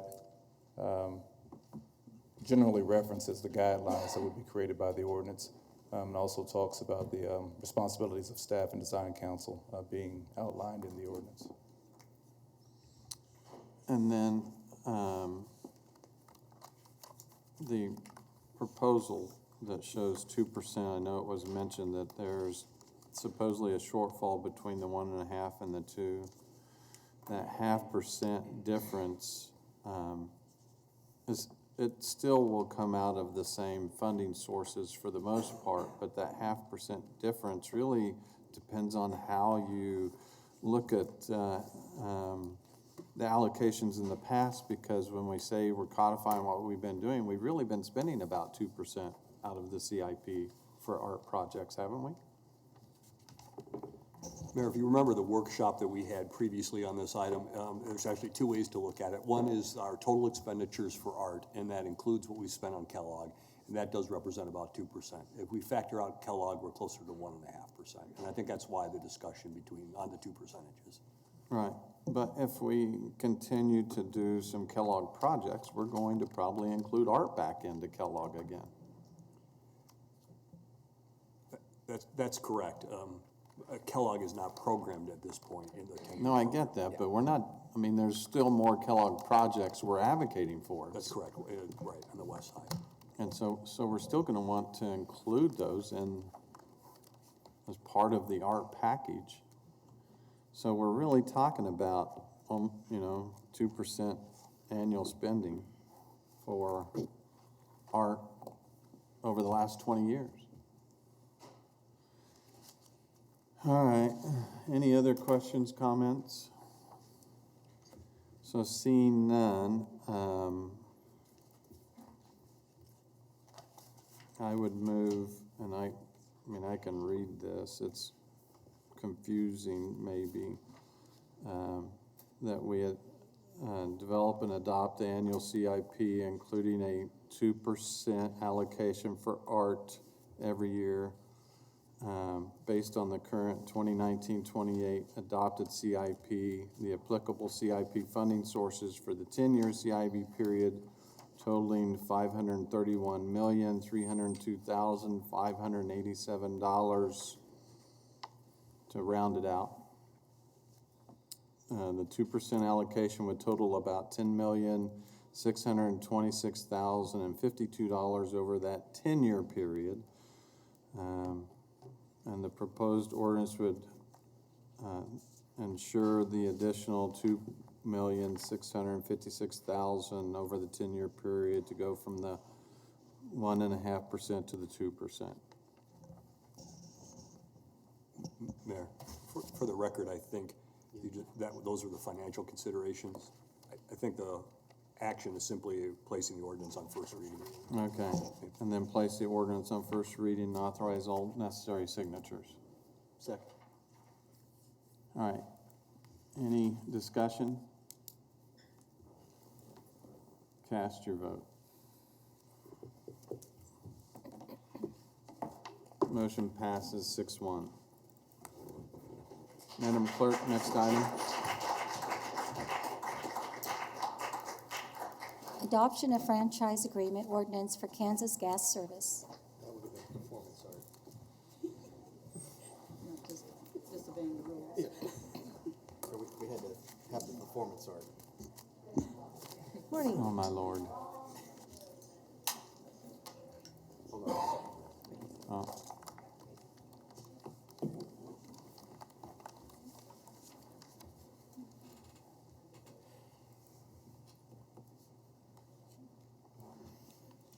Yeah, go ahead.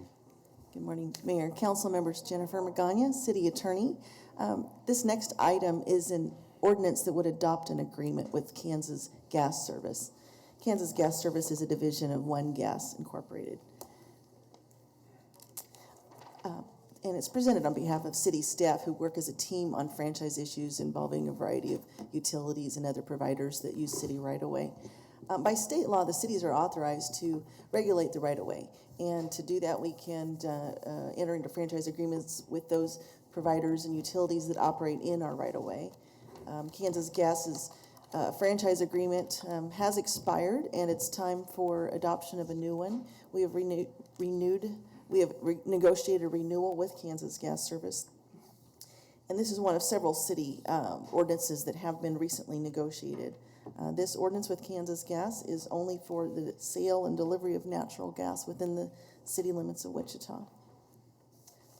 So that the specifics of this particular agreement include that this is a term of 20 years, and if adopted as an ordinance, would become effective on January 10th of 2020. The same protections as we currently enjoy with Kansas Gas franchise are in this agreement, including that they must give notice to city staff before they enter into right of way or begin projects or install equipment. And we have the ability to modify or change what they're doing in the right of way as needed for health and safety of our right of way. Specifically, this one includes a proposed fee of 6.1817%, and that is collected on the gross receipts of the sale of natural gas in the city. The estimated annual revenue for this franchise agreement, if adopted, would be $6,644,283 for an annual increase of revenue of approximately $1.2 million. This ordinance would repeal the old ordinance and be replaced with the current one.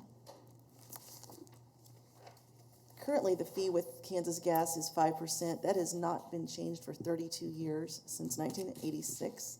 And the new fee structure is consistent with what we recently negotiated with other energy providers, specifically Westar, when it was Westar, entered into a new fee structure as well that's consistent with this one. This adjustment is a simplification of the fee structure we currently have, where we have a percent gross and then permit fees every time the utility needs to do a dirt cut or a pave cut, and that involves a lot of staff time with applications and invoicing and billing. This is somewhat of a bundling of that approach, and it provides a diversification in the general fund revenue. The fees were 30 years ago 2.8% of general fund. This will increase them. They were in 2018 only 2.3%. So this will bring that back into a little bit of alignment with what we had in previous years. So based on that, I'd recommend that this council approve the first reading of the franchise ordinance for Kansas Gas Service and authorize the necessary signatures. I'm happy to answer questions if you have any. Councilmember Johnson. Thanks, Mayor. Before I say this, I've had no issues with Kansas Gas, but as you stated, so if they are, and through this agreement, they'll report to city staff about upcoming projects. We do have the ability to review and or challenge that if there's a perceived negative impact to the community. The city, under the ordinance, has the ability to review and approve facilities and in the right-of-way. Okay. Yes, that's a specific provision of the agreement. Any other questions? Seeing none, we'll go out to the public. Anyone like to address the council on this agenda item? Seeing none, we'll bring discussion back to the bench. Any other discussion? No questions? I move that we take the recommended action. Second? We have a motion and a second. Any discussion? Cast your vote.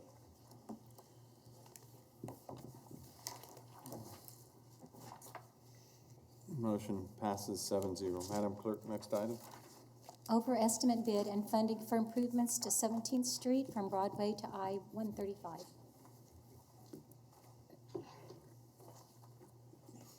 Good morning, Mayor, City Council members, Paul Gunzelman, Public Works and Utilities Engineering. This morning before you is an overestimate bid for funding improvements to 17th Street from Broadway to I-135. Bids were opened on this project on November 15th, 2019, and all bids exceeded the engineer's estimate. The lowest bid exceeded the engineer's estimate by approximately $600,000, or 7%. The overage can be attributed to the complex nature of the project, including permit requirements for working across multiple railroad right-of-ways, dealing with groundwater contamination, and the difficulties of constructing new drainage facilities under the railroad crossings. Due to the overestimate bid, staff recommends transferring $1.5 million in local sales tax funding available from the East Kellogg project. Due to the size and complexity of the East Kellogg project, contingency funding was reserved for change order costs. Construction of East Kellogg has progressed to the point that many of the potential added cost items have been completed, thus the contingency can be reduced. The additional funding for 17th Street improvements will allow for payment of the budget shortfall, contingency for potential cost overruns, recent increases in railroad permit fees, and staff costs that are expected to be higher than normal due to the project scope. With that, staff recommends transferring $1.5 million in local sales tax funding available from the East Kellogg project, approve the revised budgets, approve acceptance of the lowest bid, and waive City Council Policy Number 2 regarding the use of project savings to allow transfer of the funds, adopt amending resolutions, and authorize the necessary signatures. And I can stand for any questions. Questions? Vice Mayor?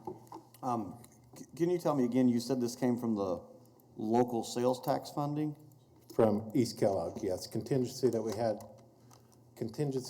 had in the East Kellogg project. This is from the dedicated funding from the sales tax from 1985 for, supposed to be for Kellogg specific. Is that why it's coming in front of us, because we're diverting it from something other than Kellogg? Or? So I'd argue it's not Kellogg specific, because we also use that funding stream to build the floodway bridge over the big ditch.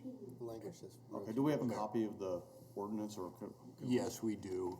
It was adopted by the council after the election, and it has to do with the with street improvements.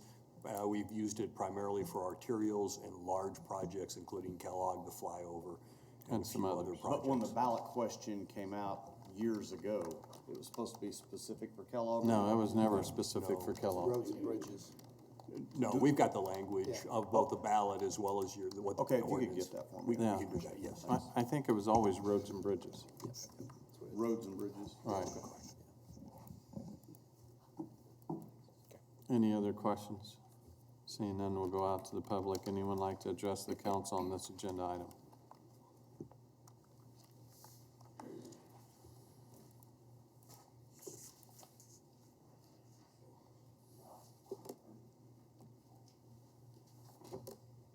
Mayor Longwell, council members, for the record, Carl Peter John. I've been a resident of the city, and Councilman Blubaugh is absolutely correct that in the 1984 election, I believe it was, and I remember that vote,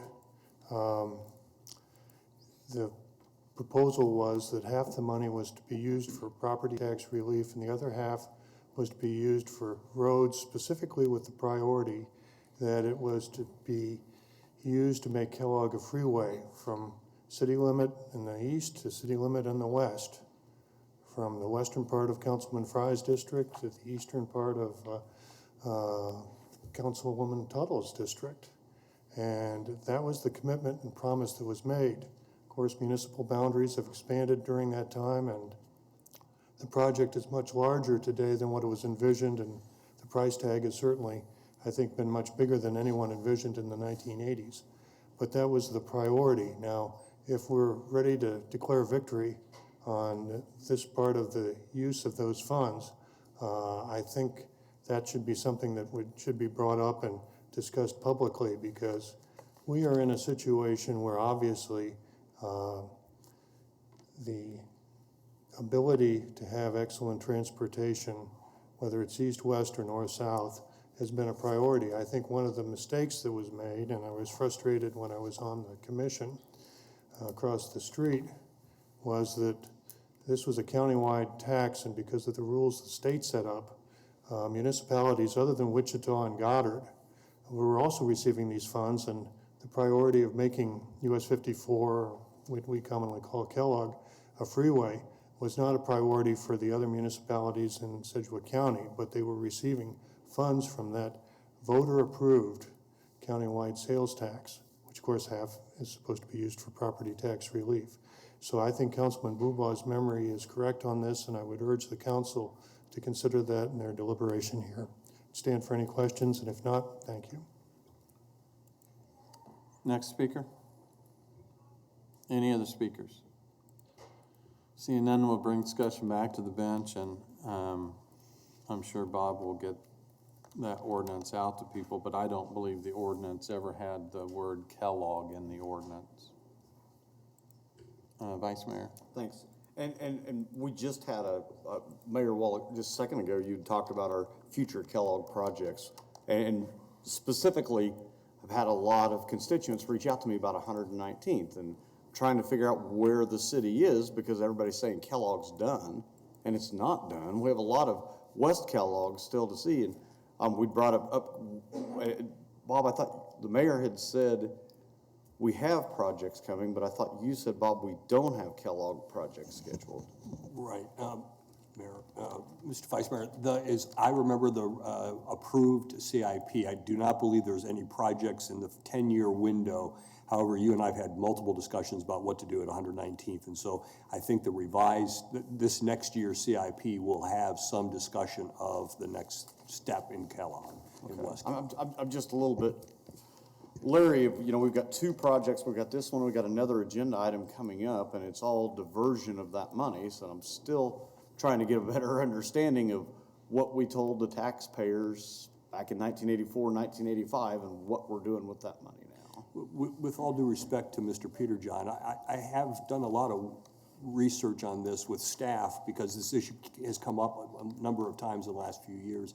And although Kellogg was a major issue discussed at the time, the language for both the city and the county does not make specific reference to an earmark solely for Kellogg. And in fact, the county spends almost all of its money for road maintenance, if I remember correctly, where we have put ours into regional improvements, primarily Kellogg, but as some of the others I mentioned. I was in 7th grade, so I don't remember.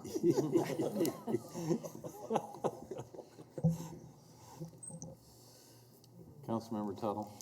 Thank you, Mayor. I just want to ask a few questions of the manager, if that's okay. I just want to make sure I completely understand and maybe to clarify for the community as well. So we completed East Kellogg, or at least the web portion, under budget, ahead of schedule. So we have cost savings, correct? Councilmember, the project's not completed. Well, yes, but yeah. We do anticipate that there'll be savings, that Yes. At least we do not need all the contingency that we currently have. You can turn left now, so we're getting closer, right? At this point, we felt it was okay for these two projects, because of the significant overruns, to be able to reallocate those funds. But again, that's why the council has a policy on reallocation, right? It's for your consideration on a case-by-case basis. And since I've been on council, this is more of kind of a statement, but this is one of the first times I've seen us overestimate a project. And so this is kind of an immediate need of something that we need to address, and we have funds that we can utilize for this if we approve this today. Correct? Okay, just wanted to clarify. Thank you. One of the reasons, and just I want to highlight, I'm not sure if Paul mentioned this, but the urgency on this is that we have federal funds that are available, and if we are not able to move forward with the local share, there's a risk of losing the federal funds to complete the project. Thank you for highlighting that. How much federal funds?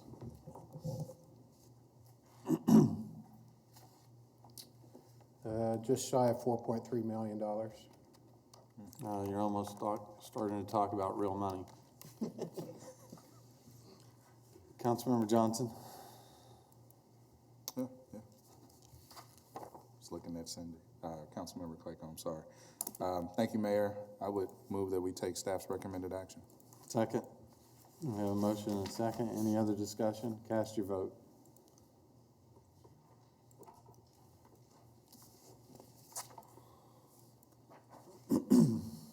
Motion passes 7-0. Madam Clerk, next item.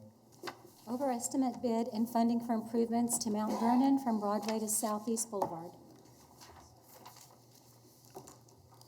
Paul Gunzelman, Public Works and Utilities. This is a similar project. This is for Mount Vernon from Broadway to Southeast Boulevard. Bids were opened on this project November 22nd, and all bids exceeded the engineer's estimate. The lowest bid for this project exceeded the engineer's estimate by $1.1 million. Again, the overage can be attributed to the complex nature of the project, including permit requirements for railroad across multiple right-of-ways and the difficulties of constructing new drainage facilities under the railroad crossings. That was a big part of the budget was the stormwater drainage throughout the project. Again, due to the overestimate bid, staff recommends transferring $1.4 million in local sales tax funding available from the East Kellogg project. The additional funding for the Mount Vernon Street improvements will allow for payment of the budget shortfall for $1.1 million, contingency for potential cost overruns, and recent increases in railroad permit fees. This project also has federal funding tied to it as well of $3.7 million. And with that, staff recommends transferring $1.4 million in local sales tax funding available from the East Kellogg project, approve the revised budgets, approve acceptance of the lowest bid, and waive City Council Policy Number 2 regarding the use of project savings to allow transfer of the funds, adopt the amending resolutions, and authorize necessary signatures. I'll stand for any questions. Questions? Seeing none, we'll go out to the public. Anyone like to address the council on this agenda item? Seeing none, we'll bring the discussion back to the bench. Do you want to claim this one? I'll claim this one, Mayor. All right, I never know where you're at today. I know. Got people wondering. Hey, you know, this has actually been one of those projects that has been pushed back and pushed back and pushed back for so many years in the CIP because of funding for during our downturn. And so this is one that means so much to people down there. The safety improvements and the ability to move safely in that part of town. People are excited about it. So I will move that we take the staff's recommended action. Second. We have a motion and a second. Any other discussion? Cast your vote. Motion passes 7-0. Madam Clerk, next item. Police Patrol East Station Design Contract. Good morning, Mr. Mayor, members of the council. Alan King, Director of Public Works and Utilities. The item before you covers the next step in our project to build a new police substation, which would replace the existing East Substation near Kellogg and Edgemore. The existing facility is the oldest of the 4 substations, and it no longer meets the needs of PD and their needs out at that part of the city. In April, the City Council approved a $7 million budget and authorized staff to proceed with the request for proposal. The selection process is now complete. We received 3 firms, we received 7 proposals and interviewed 3 firms, and the selection committee unanimously selected GLMV Architecture for the work. The recommended contract with GLMV would cost $310,000, which is included in the $7 million budget.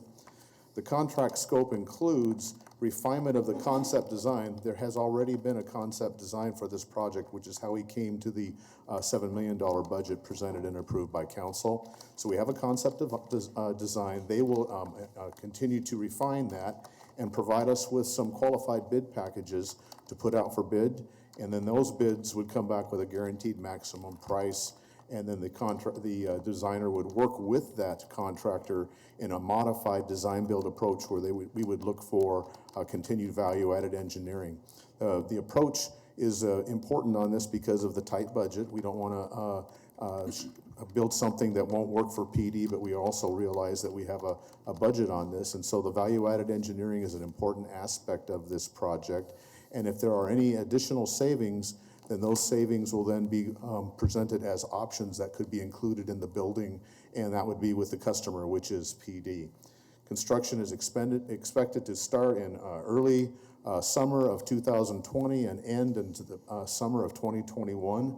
And if you take council, if council takes staff's recommended action, this constitutes the next step in moving this forward process, and we would begin with the design contract. With that, I'd answer any questions. Questions for Mr. King? Seeing none, we'll go out to the public. Anyone like to address the council on this agenda item?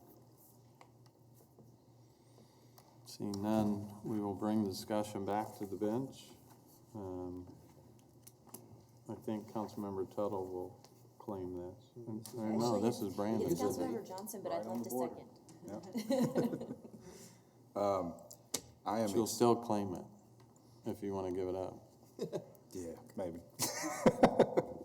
I am excited about this opportunity. I've been in Patrol East a couple times, and it definitely could use some expansion, especially with the number of officers there now. So I would move that the council approve the contract. I'll second. Yeah, we have a motion and a second. Any other discussion? Cast your vote.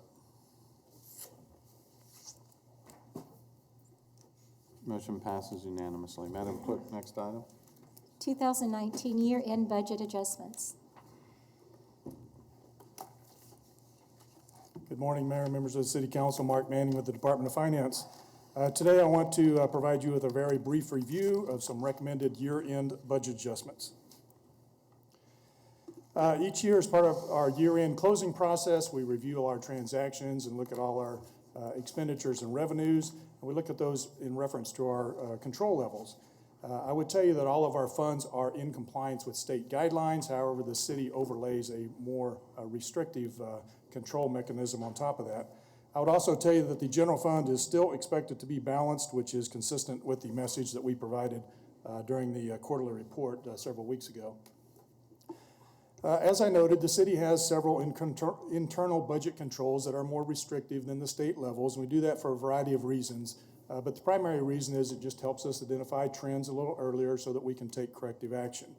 The city manager has authority to make adjustments up to $25,000, but anything that exceeds that requires city council action, which is why we were here today. There are 6 adjustments proposed. I won't go through each one individually. But generally, I've categorized them here. One is due to increased activity levels. That's primarily in MABCD and nuisance abatement. We have a couple that are what I would characterize as technical adjustments, where we budgeted amounts that occurred after we had approved the budget, or in the case of the police department, clothing was budgeted as salaries and wages, and then in fact be expended as commodities. And finally, we have 3 adjustments there that are consistent with city council policy initiatives. One is in the park department, for the purchase of the grapple truck that you may recall was included in the adopted budget.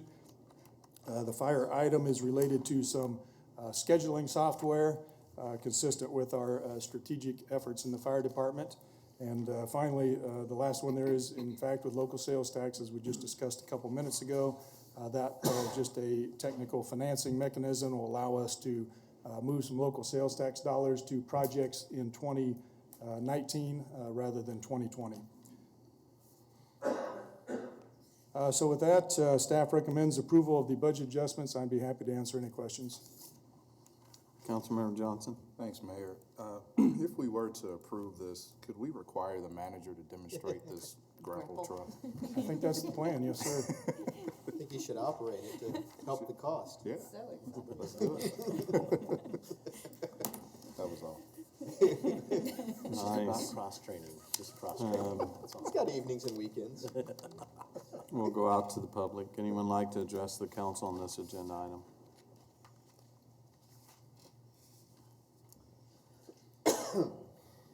It's interesting to note that one of the slides said, the city has internal controls. I find that extremely ironic. Do you all know what internal controls means? It doesn't mean that your internal auditor is doing accounting work in the housing department. It's an ironic slide for the city council. Any other speakers? Seeing none, we'll bring the discussion back to the bench. Any further discussion? If not, I move that the council approve the budget adjustments. Second. We have a motion and a second. Any discussion? Cast your vote. Motion passes 7-0. Madam Clerk, next item. Private development agreement with Riverfront Partners LLC. Mayor, members of the council, Bob Layton, City Manager. I want to introduce today for your initial consideration a private development agreement related to the west bank of the river. Just a reminder, today we're introducing the topic. However, we'll ask for your formal consideration of this on January 7th. Very briefly, just want to remind everyone why we're here, and that's a discussion that this council had back in 2015 about the state of the West Bank, the underdevelopment of that area, problems we were having with our existing baseball stadium, and the fact that there really wasn't any continuity between the East and the West Bank and with our development plans. As a result of that, in 2016, we rolled out a concept for redevelopment that used as an anchor a multi-sports stadium. Talked about also a baseball-related or sports-related museum that would be a part of that project, and also anticipated that we would have somewhere just below 1 million visitors a year to the West Bank if we're successful in the redevelopment. Advance the clock a year and a half later, or 2 years later, and we were able to obtain a AAA baseball team moving to Wichita from New Orleans, with now, as we know, an opening date scheduled for April 2020. The stadium is now under construction. In order to finance that project, there were a number of instruments, financial instruments utilized. We had STAR bonds agreed to by the state and the Department of Commerce, tax increment financing, community improvement district financing, as well as general obligation bonds included in our CIP.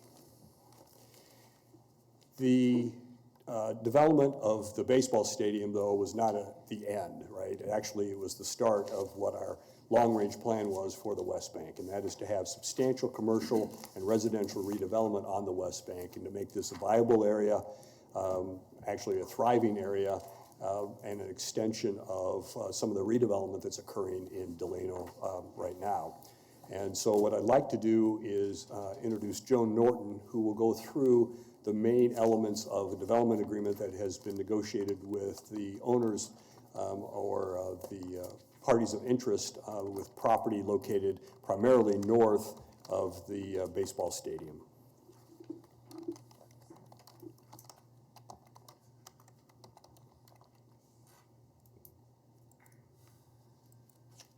Good morning again.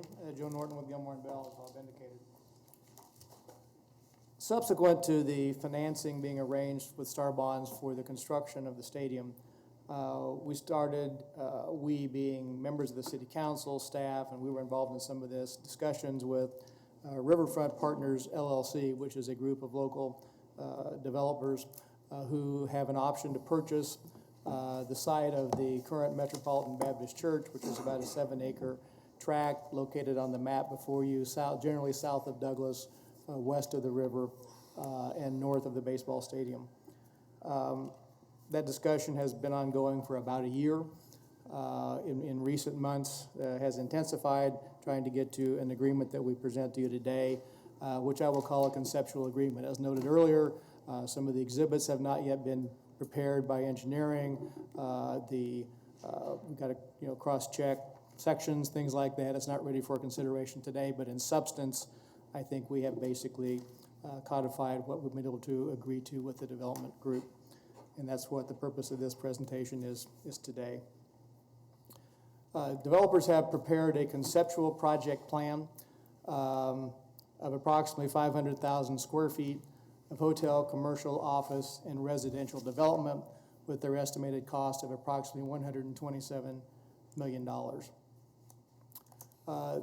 This development agreement is a little bit different than some of the ones you have seen in the past, where we have an identified project, we have schematics, we have detailed cost estimates, site plans, and so forth. The developers propose that this project be considered on market demand as and when timing and uses can be done to propose to move forward on this. Okay. A conceptual site plan is listed on the map before you that shows one conceptual layout that could happen. It includes various types of improvements for residential, commercial, retail, a proposed parking facility, a proposed hotel. Again, there are no commitments by the developer for any of these specific items or any specific location. The commitment from the developers contained in the current draft of this agreement would be to construct a minimum of 60,000 square feet of commercial development within 10 years of the effective date of that agreement. In the event they do not do that, the city has the ability to terminate the agreement at its option at that 10-year period.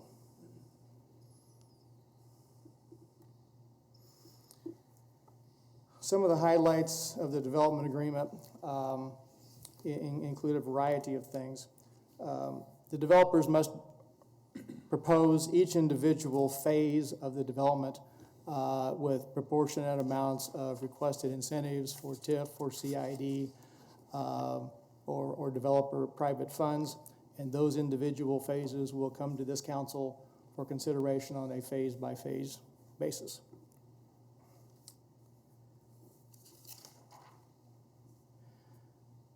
Part of the, I'm not sure what's on this next slide here, excuse me. Part of the request is also for the issuance by the city of industrial revenue bonds, which would provide a sales tax exemption for construction and labor materials that would otherwise be subject to that tax for the amount of the construction of the project. One of the things that we have negotiated is a sharing of some of those sales tax amounts. As you know, the state and local sales tax monies are pledged within the district to the repayment of star bonds. And based upon some of the projections of what that was going to be at the time those star bonds were issued, this document provides that there would be a rebate by developer to the city of 1/2 of the first $5 million of those construction sales tax that would be abated, that would then go to retired debt recognized by the star bonds. One of the things that you considered earlier today was calling a public hearing on the creation of a ballpark CID. As indicated in that presentation, the current boundaries of that are city-owned property and do not include this particular tract of development property. One of the things that the agreement would provide is that the developer would agree themselves or in conjunction with the current owners of that property to petition that their property be included within this CID. So that CID would generate funds for the stadium repayment, for other public improvements, as well as a cost sharing of those dollars with developer for some of their improvements. The current draft of the agreement provides that the first $10 million of combined CID and TIF revenue generated from development would go to the city to allow it to be applied toward cost of improvements or those that have already been paid by debt. The second $30 million would be retained by developer as an incentive for the development of their project, and the amounts in excess of $40 million would be shared equally. It's important to note that any of these CID and TIF funds going to the private developers are on a pay-as-you-go basis. Therefore, if no development occurs, or if development is less than anticipated, revenues will be less, and that revenue shortfall will not be paid out.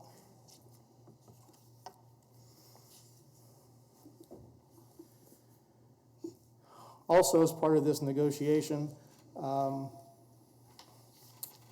developers and or the current owners of that property would enter into a parking easement that would provide 100 spaces that's currently on the surface area to be available for the public, to be utilized for facilities in this area. And in the event that this multi-level parking facility is constructed by the developer, would have a further agreement that those same number of spaces would be allocated within that structure, so the retention for public availability parking would continue. This easement payment would be early in 2020 and would permit, hopefully, those spaces available during that time period.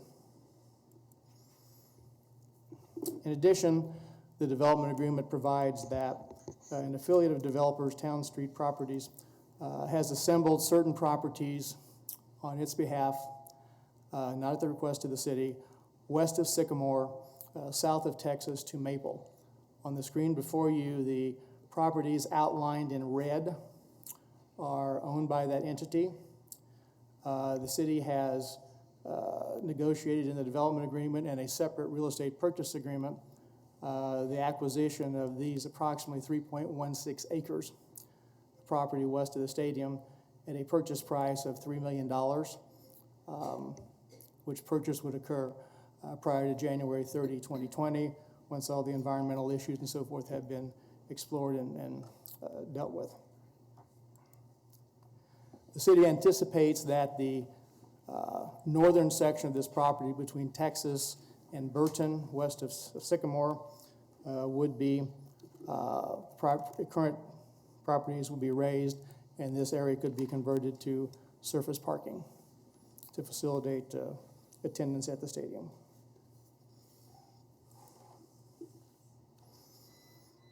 A couple of the features I'd like to point out that are consistent with our typical development agreements.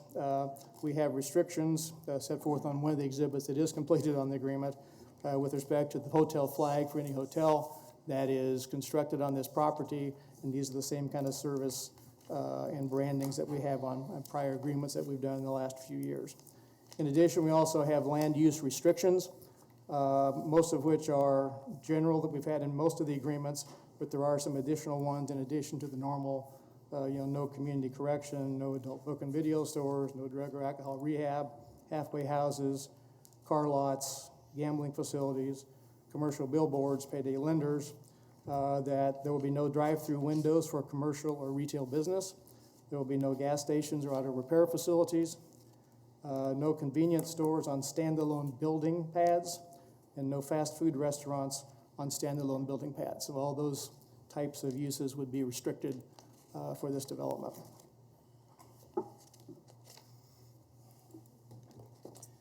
Again, we have about a 30-page document, so I've tried to be brief and summarize what I would consider to be the substantive salient points that are policy decisions for this body. I know several of the council members have been directly involved in these discussions and may have additional information they want to provide, or I could try to address questions that would come up. The one question that did come up earlier in the agenda with respect to Texas Street, this development agreement provides that Texas Street would be extended by the city as part of the construction for the stadium. I can't tell exactly how many feet, but about to the back entrance of the stadium as a street and then pedestrian in the street right-of-way to McLean. The current property configuration there kind of has a jog. Engineering people say it would be more advisable to have that be a straight street. And so if that is constructed in the future, and there are provisions in the agreement dealing with when that would be constructed based on development on the property, so that would be needed, that the property currently owned by the church and to be acquired by the developer, that would be necessary to straighten that street, could be exchanged, and I can't tell you exactly how many acres, but the property on Texas and property on the southwest portion of the intersection of McLean as reconfigured in Douglas, that would not be needed for McLean, would in essence be a swap with no dollars changing hands, about the same amount of property, about the same amount of value. And so that is not yet been reduced to an exhibit, but that is where that property is located. So would stand for questions. Now, I think the developer's representatives are here and would like to make a presentation to you about their plans for this project. And so whether you wanted to take questions now or after that's over with, I'd be happy to try to address those. Do you have questions now? Yeah, I just have a point of clarification. Joe, and I think City Manager, all the exhibits will be available with the agenda packet on when we see this project again in January. Yes, that is correct. Yeah, that's correct. Thank you. Yeah, especially including the land swap in detail. Yes, yes. Councilmember Johnson? Thank you, Mayor. Just two questions. So I know that this group is looking for flexibility, but per the slide, it looks like this could be vacant for 10 years without action. The only Conceivable, yeah. requirement I The saw, project would have to be started, so it would be generally completed by the end of the 10 years, but that is possible. and the only thing that I saw that was supposed to happen within 1 year is the parking. The easement for parking, that is correct.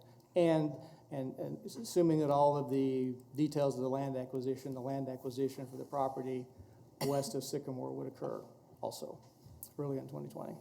Okay, and then my last one, and maybe this is just something to bring up next time because it's pretty specific, but I saw the number $127 million, which means it would be basically that much invested.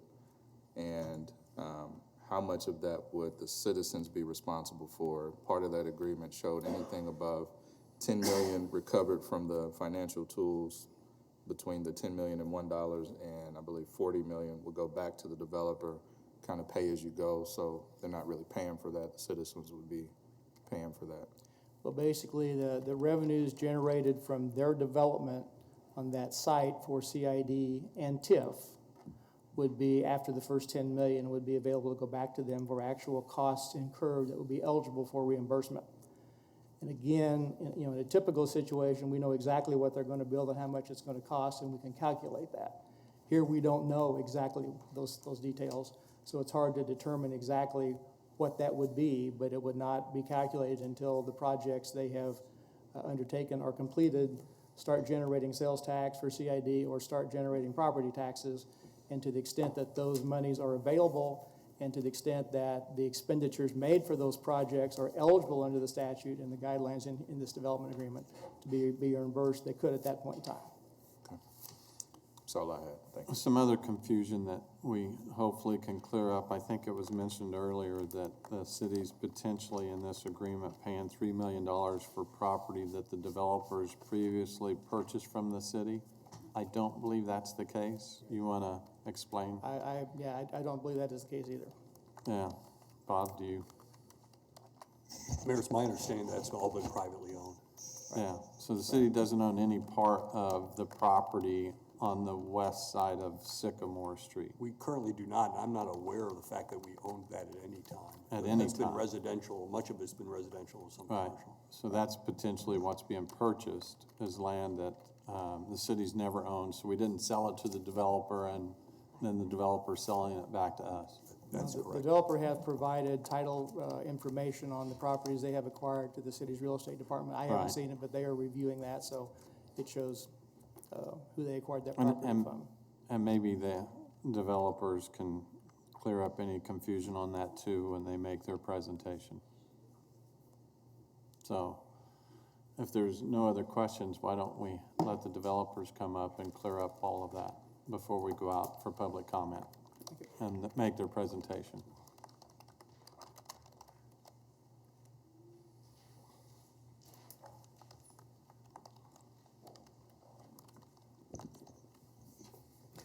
Good morning. My name is George Laham, 150 North Market, Wichita, Kansas.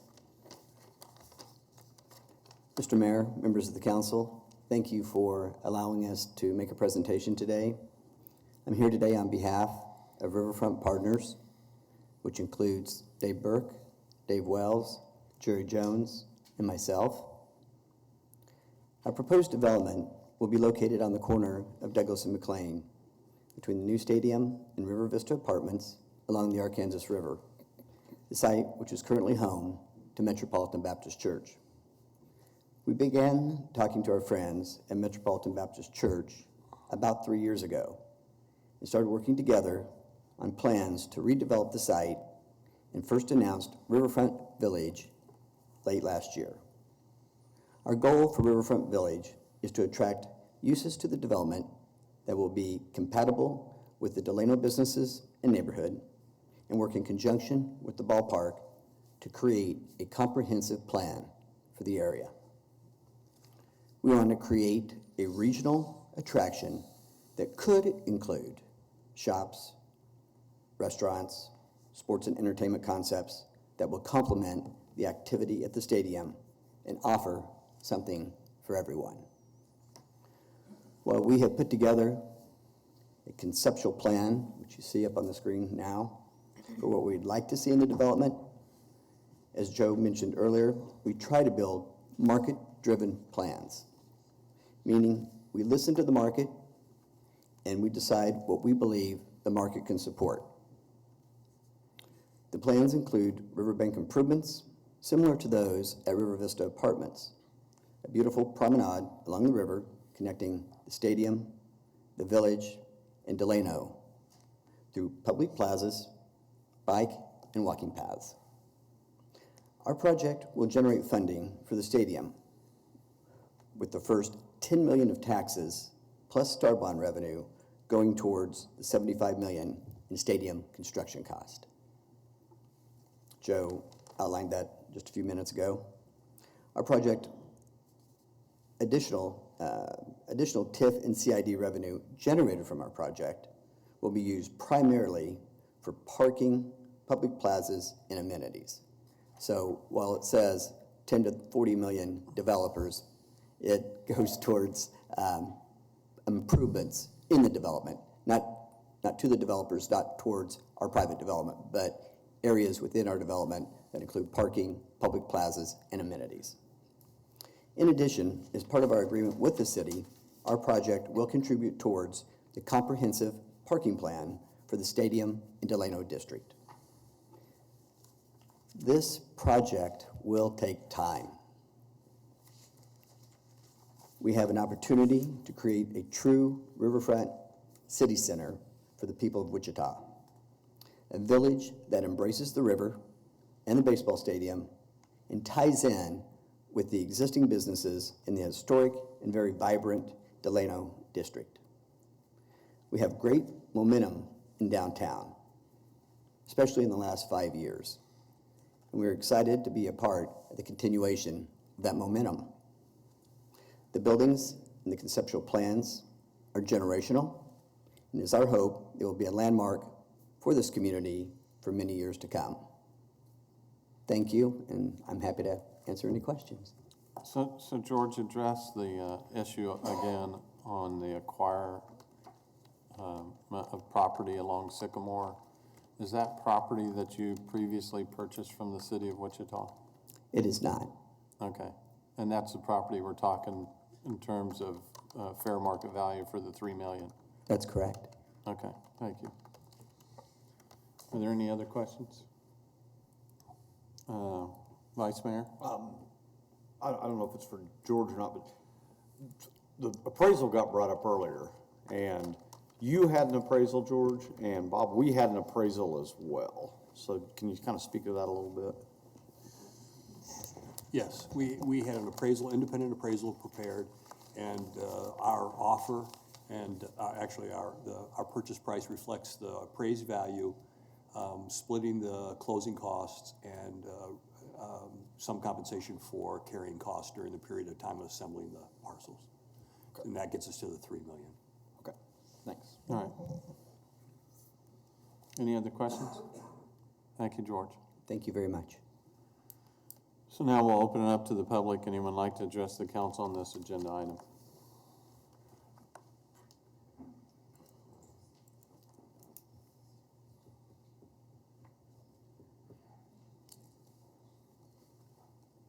Mayor, City Council, Jack Kellogg, 601 West Douglas, proprietor of Hatman Jack's. And as usual and typical for me to address would be parking issues in Delano, which have been an issue and continue to be currently at this time. My interest in the Riverfront Development Agreement is specifically how it relates to parking issues. Number one would be the proposed parking easement that is contained within this development agreement. The parking easement, of course, is not terribly well fleshed out except for the fact that it promises 100 parking spaces. And I realize too that the exhibits that support this plan, and probably 14 or 15 of them remained blank on this agenda. I understand it's getting to be a push to get this thing through, but not having those exhibits make for a very uninformed decision by anyone looking at this project. I'd like to know a few things. Now, first of all, I understand that this is, let me have a question actually. Is this proposal, this development sales agreement, due to be voted on January 7th at the next city council meeting? Good. Okay, will there be at that point a chance for citizens and stakeholders to publicly ask questions before this council? Yes, that'll still be a public hearing. Okay, that's good. Again, aside from this issue of the exhibits, which specifically relate to the parking easement. You know, the devil is in the details on this. I think everybody's tried to work with us quite well in these parking issues that we have in Delano. Currently on the table as potential solutions to our problems are, number one, this development agreement, which states that there will be 100 parking spaces available to the public. Of course, this will be located right next to the development, not convenient for all, but very convenient for some. Number two proposal would be the promise that Lou Schweikheimer of the baseball team promised back in March at a city council meeting for 75 ground, I keep saying ground level, I mean to say Surface lot. thank you, surface parking spots for merchants and stakeholders in Delano. And then there's a third potential solution to our problem, which could very well be the ground west of Sycamore that is proposed to be sold to the city by Town Street Partners. I have a question as to when we, as citizens and stakeholders, can see the exhibits that will come before this city council on January 7th. Will it be the Friday prior, or can this information be accessed prior? We can get it out before the Friday prior. All right, I'd prefer that, and only in a sense, We would too. as you understand what, what'd you say? We would too, prefer that. Yeah, that'd be awful helpful for all informed individuals. Yeah. I think that's about it, but.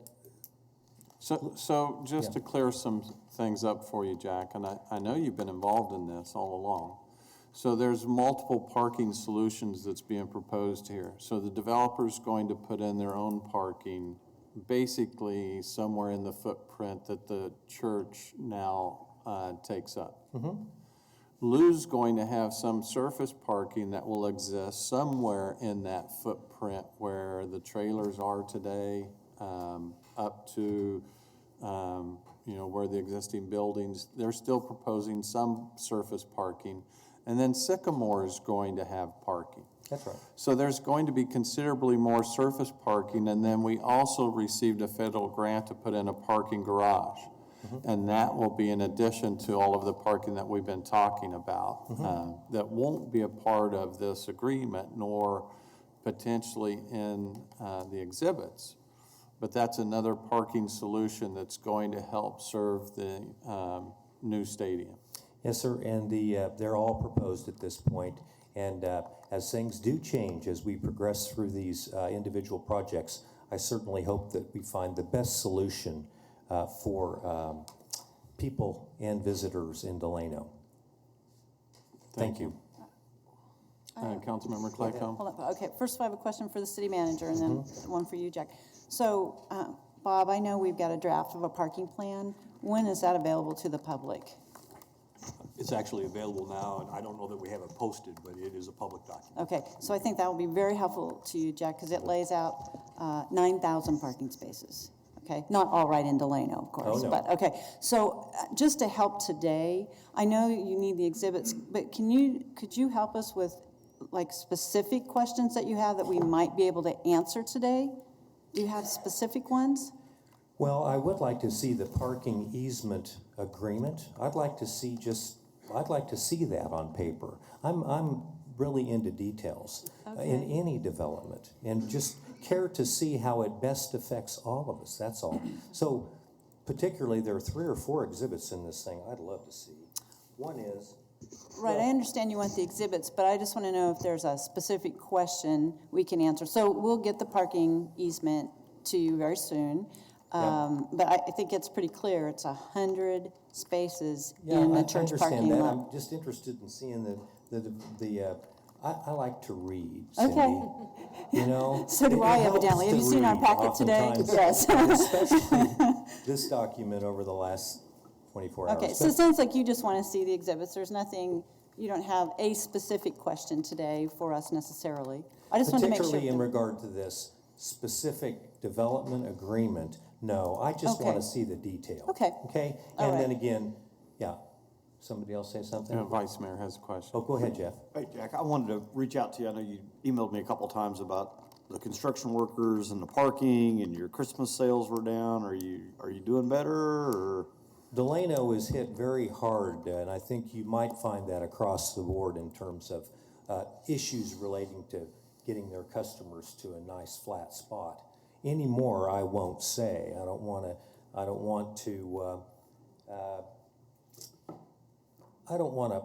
that's not a press issue I care to discuss in open public. As far as I'm concerned, everybody that gets to Delano is going to find a space. Might just take a little more work right now, that's all. But it's tough. Ask around. It's tough right now, it sure is. And I know it's for a purpose. We all understand that, believe me. You know, you have to sacrifice to make progress. This is a huge deal. But to use a terrible cliche, you know, just don't throw the baby out with the bathwater, and I don't want to be the baby. See what I mean? Well, I appreciate you working with us through all this. Thank you too. Thank you. Thank you. Any other speakers?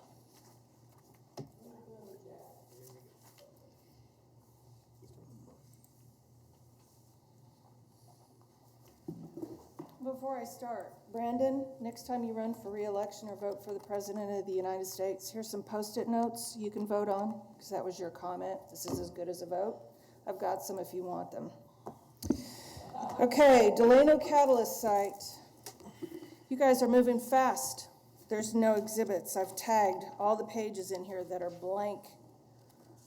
So what was the answer to our questions? When will this be on a website where all citizens can access? I didn't hear a date. We've got 3 weeks before this is presented again. When will this be on the website, all the exhibits? We don't have a specific date, but we'll get it ahead of the Friday 2 weeks. before. We got 2 weeks. And in 2 weeks, it says in this contract, you all will have inspected the properties that you're buying. So you've got to move pretty quick. It says right here, January 15th, you're going to inspect the properties you're buying. Right? You knew that? It also says in here that there's a Buckley agreement that you have to abide by on these properties. I didn't see that exhibit regarding the Buckley agreement. Wasn't sure what that was. And I know that the closings have to take place by July 30th, 2020. January 30th. Oh, thank you. Yep, January. So again, short time frame. And this is the first the public's had to see of this. And like I said, I tagged all the empty exhibits behind this. I was stunned that we have no understanding of what's happening or of the maps, and that you're presenting this to the public and we have empty exhibits. I'm always amazed at what we come up with. It's interesting that you said artistic endeavors were important because we're all about the arts. That's why we're trying to save Century 2. Just had to make that point. That's Black Bear Bozen and John Hickman who designed that building. I also saw that there was a city official quoted in the paper as saying that this riverfront development folks couldn't have known about this project because it was only discussed last year. Actually, that's not true. Back in December of 2016, you all adopted an ordinance to expand by 64 acres the west bank of the river. And in an emergency ordinance, just like I heard you pass earlier today, the mayor added acreage on the east side for these star bonds. So this has been talked about for a long time. If they wanted to buy land in this area, and again, I don't have a map to look at, though I did hear George Lamb say they have not bought any property that's going to be part of the $3 million we're going to have to buy. Is that correct? That's correct. All right, good. So here's some other points I wanted to make. In the Delano Catalyst site, when you all told us about the hotel going into Delano, nowhere did it mention the property's already been sold to fund the TIF district that's over there in College Hill. There's a lot of things we don't learn about with these projects until it's too late. That bothers me about these presentations.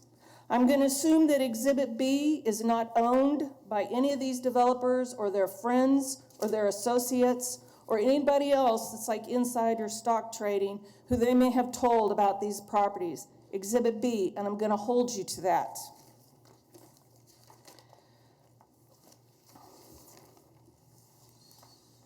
We're using a lot of money. We're now talking about $127 million on this development. And again, Brandon Johnson, we did not vote on this, which means through a voting machine, not a Post-it note. We're using star bonds, up to $70 million. $42 million have already been issued. SIDS, TIFs, IRBs, the whole alphabet of financing except public vote. Star bonds have been criticized recently as being pork projects because there's no oversight. So there's tougher state statutes coming down the pike to monitor star bonds and how the money is spent. And that's what I see lacking in this proposal. I don't see exhibits. I don't see accountability. I don't know how we're going to track this money. Who's going to be responsible for seeing how this money is divided up between the developer and then back to us to pay for the bonds? Have we determined that yet? Who in the city is going to provide oversight on this money stream going back and forth? So all of that falls technically under the city manager to provide oversight. The city manager who the internal auditor reports to, that isn't doing internal auditing? The city manager who nearly 3,500 employees technically report to in some way or fashion. So how can I get access to this information and monitor the revenue stream when it starts? That's a simple question, don't laugh. I'm really concerned about the lack of oversight on this city council, Mayor Longwell. I get that. Good. All right, thank you. You've used your 5 minutes. Next speaker. Mayor, may I make a couple of comments? First of all, City Manager, can you please address the use of star bonds in this project? Yes, Councilmember. Star bonds are to be utilized for the stadium and for associated expenses with the stadium. So it's basically infrastructure supporting it. In this case, it would be the street system. Not to be used in this development. Cannot be, in fact, the development agreement is Thank you. specific that it's not used in the private development. Thank you. And then could you explain pay-as-you-go and how we track that? Pay-as-you-go CIDs and Right, we TIFs and how we actually- track that? Right, we actually do have the receipts. We record the receipts of the TIF and CID as it's received. It can only be paid out to the developer after we receive the funds. And those would be public documents. I mean, they're, Well, those are public funds, and yes. yeah, thank you. Thank you. My name is Sybil Strum. I reside at 326 North Walnut. It is a mess. I went to your proposal at the Wave, and it was not right. And I'd like to know what's going on. I mean, Century 2 has been around since 1969. You want to tear it down. I went to your meeting, and they said that it So would this be... agenda item isn't Okay. about Century 2. Okay, you want to go about... Let's not forget that the taxpayers are the ones that put you in the office. We are tired of hearing all the time when I get up here, businesses are wanting handouts. Your businesses need to get on their own, pay their taxes, pay for their buildings to be put in and put out. Stop letting the taxpayers pay for it. We got to pay for our taxes. I got to pay for my other stuff. Stop asking for money. Start learning to tell these people, get on your own 2 feet. Do it yourself. Thank you. Other speakers?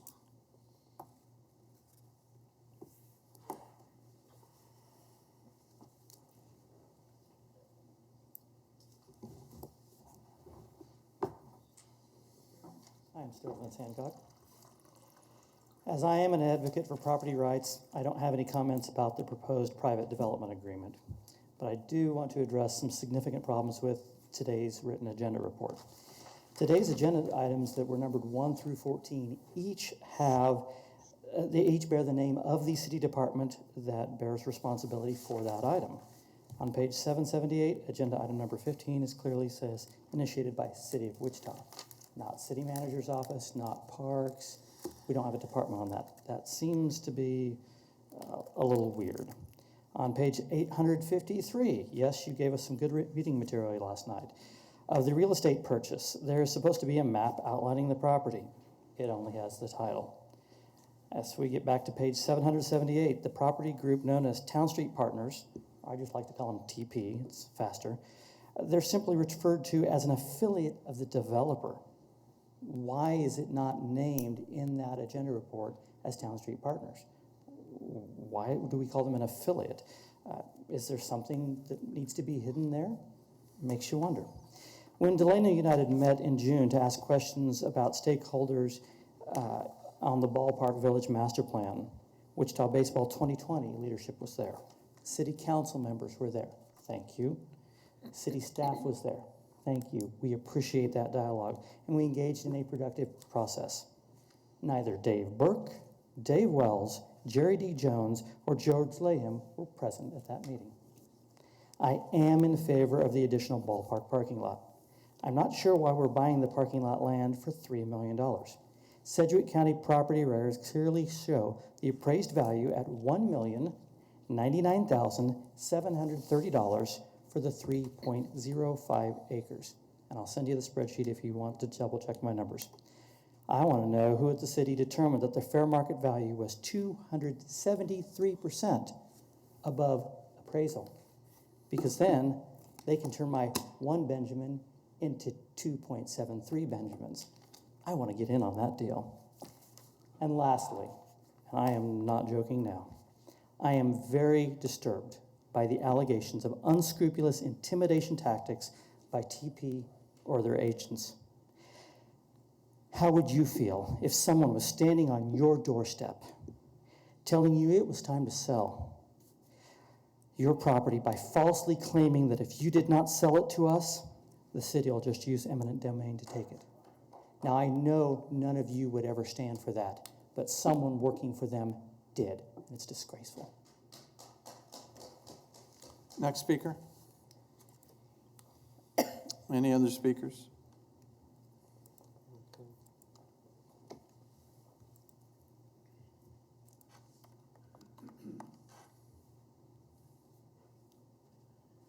My name's George Sherman. I live at 8031 East Wynwood in Wichita. Most of you don't know me. I've been in Wichita since the early 80s, and I've been involved in real estate development here most of that time, and not as prominently as the guys in this group are, but I've known most of them, worked with all of them over the years, and competed against them on some projects. I also want to mention I've been on the Planning Commission here a number of years, and I've also served on a lot of different boards and things over time, mostly just to let you know that I know a little bit about what I'm talking about, at least. I've never known any of these guys to use any unscrupulous tactics as have been described. I'd be confident in working with them on anything. I think, I've heard some comments about not knowing exactly what's going on, and that's how development is. It's a fluid process, especially when it's a visionary process. And, in a project like this, in an area that's a little, still in its infant stages, but all of these guys have done projects on their own without city assistance. It's just this type of project needs to be a public-private partnership. And I've heard some comments about how long it might take to do this, and that's just the way development is. The old, if you build it, they will come is a myth. You've got to figure out who you can get to come and then do the project. You've got to keep your plans fluid in that regard. That's, I guess, really all I need to say. I just wanted you to know that some of us are out here in support of this kind of thing. Thank you. Thank you. Questions? There's none. Any other speakers?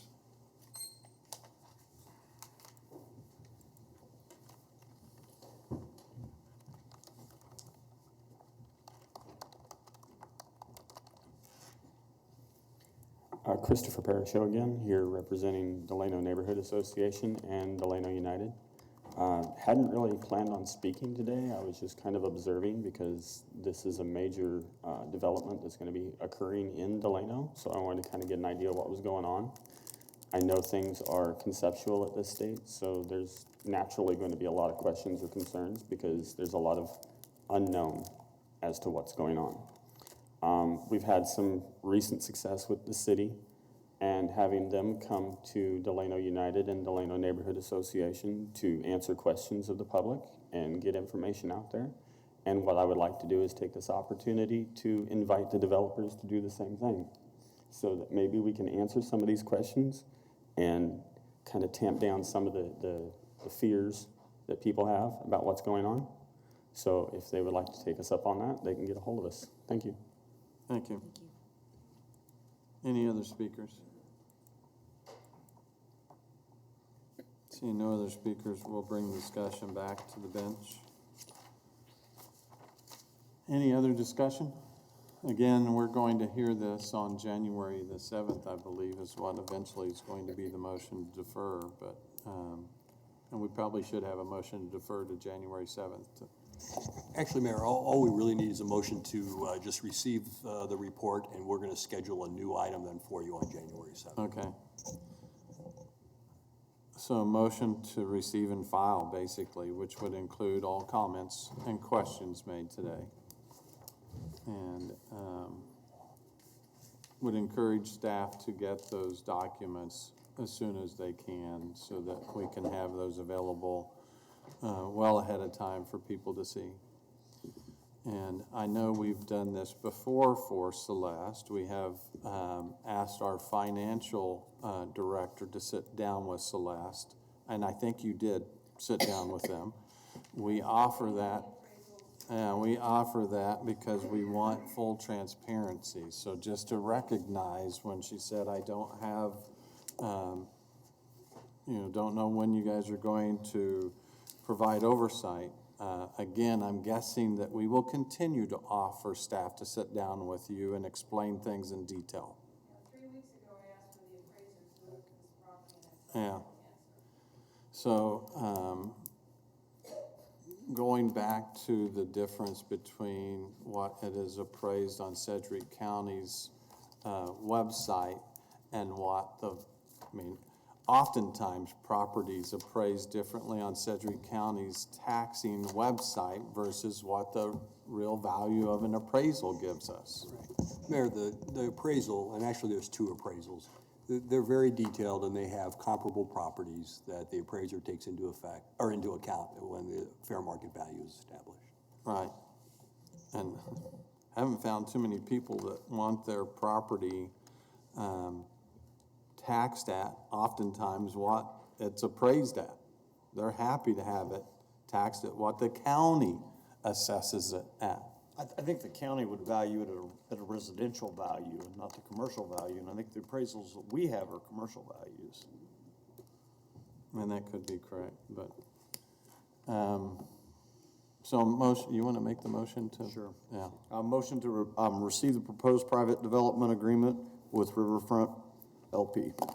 Receive and file. Okay. Second. We have a motion and a second. Is there any other discussion? Cast your vote. Motion passes unanimously. Madam Clerk, next item. Councilmember appointments and comments. Any appointments today? Seeing none. Or Councilmember Johnson? Thanks, Mayor. Just one comment. Last night, the Riverfront Legacy Coalition moved to go forward with a plan to improve our city and riverfront, add new performing arts, new convention, address the green space that citizens wanted, and still want to encourage people to engage with us. Still opportunities to talk about going forward, what that looks like, and what citizens want. And just want to, again, highlight the misconception. Citizens would be able to vote on this plan with a public funding option, and they would be able to say yes or no when that came up to a vote. And I also just want to appreciate everyone who took time to engage. Again, we found out there were 5,000 responses so far in this. We're still looking for more, whether it was by Post-it note, postcard, survey, in person, business meetings, public meetings, dabs, breakfast, whatever that might be. Definitely appreciated folks engaging. And again, the 14,000 Wichitans that engaged in Project Wichita. I appreciate that, and I'm probably going to disagree with you on how they're moving this plan forward because I still don't believe we have vetted Century 2 on what the potential uses could be before we ask the community to tear it down. So, any other comments? If there's not any other comments, I won't put him through the pain of singing happy birthday, but I do want to wish Dante Martin happy birthday today. Since it's his birthday today, you can't be a day over 60.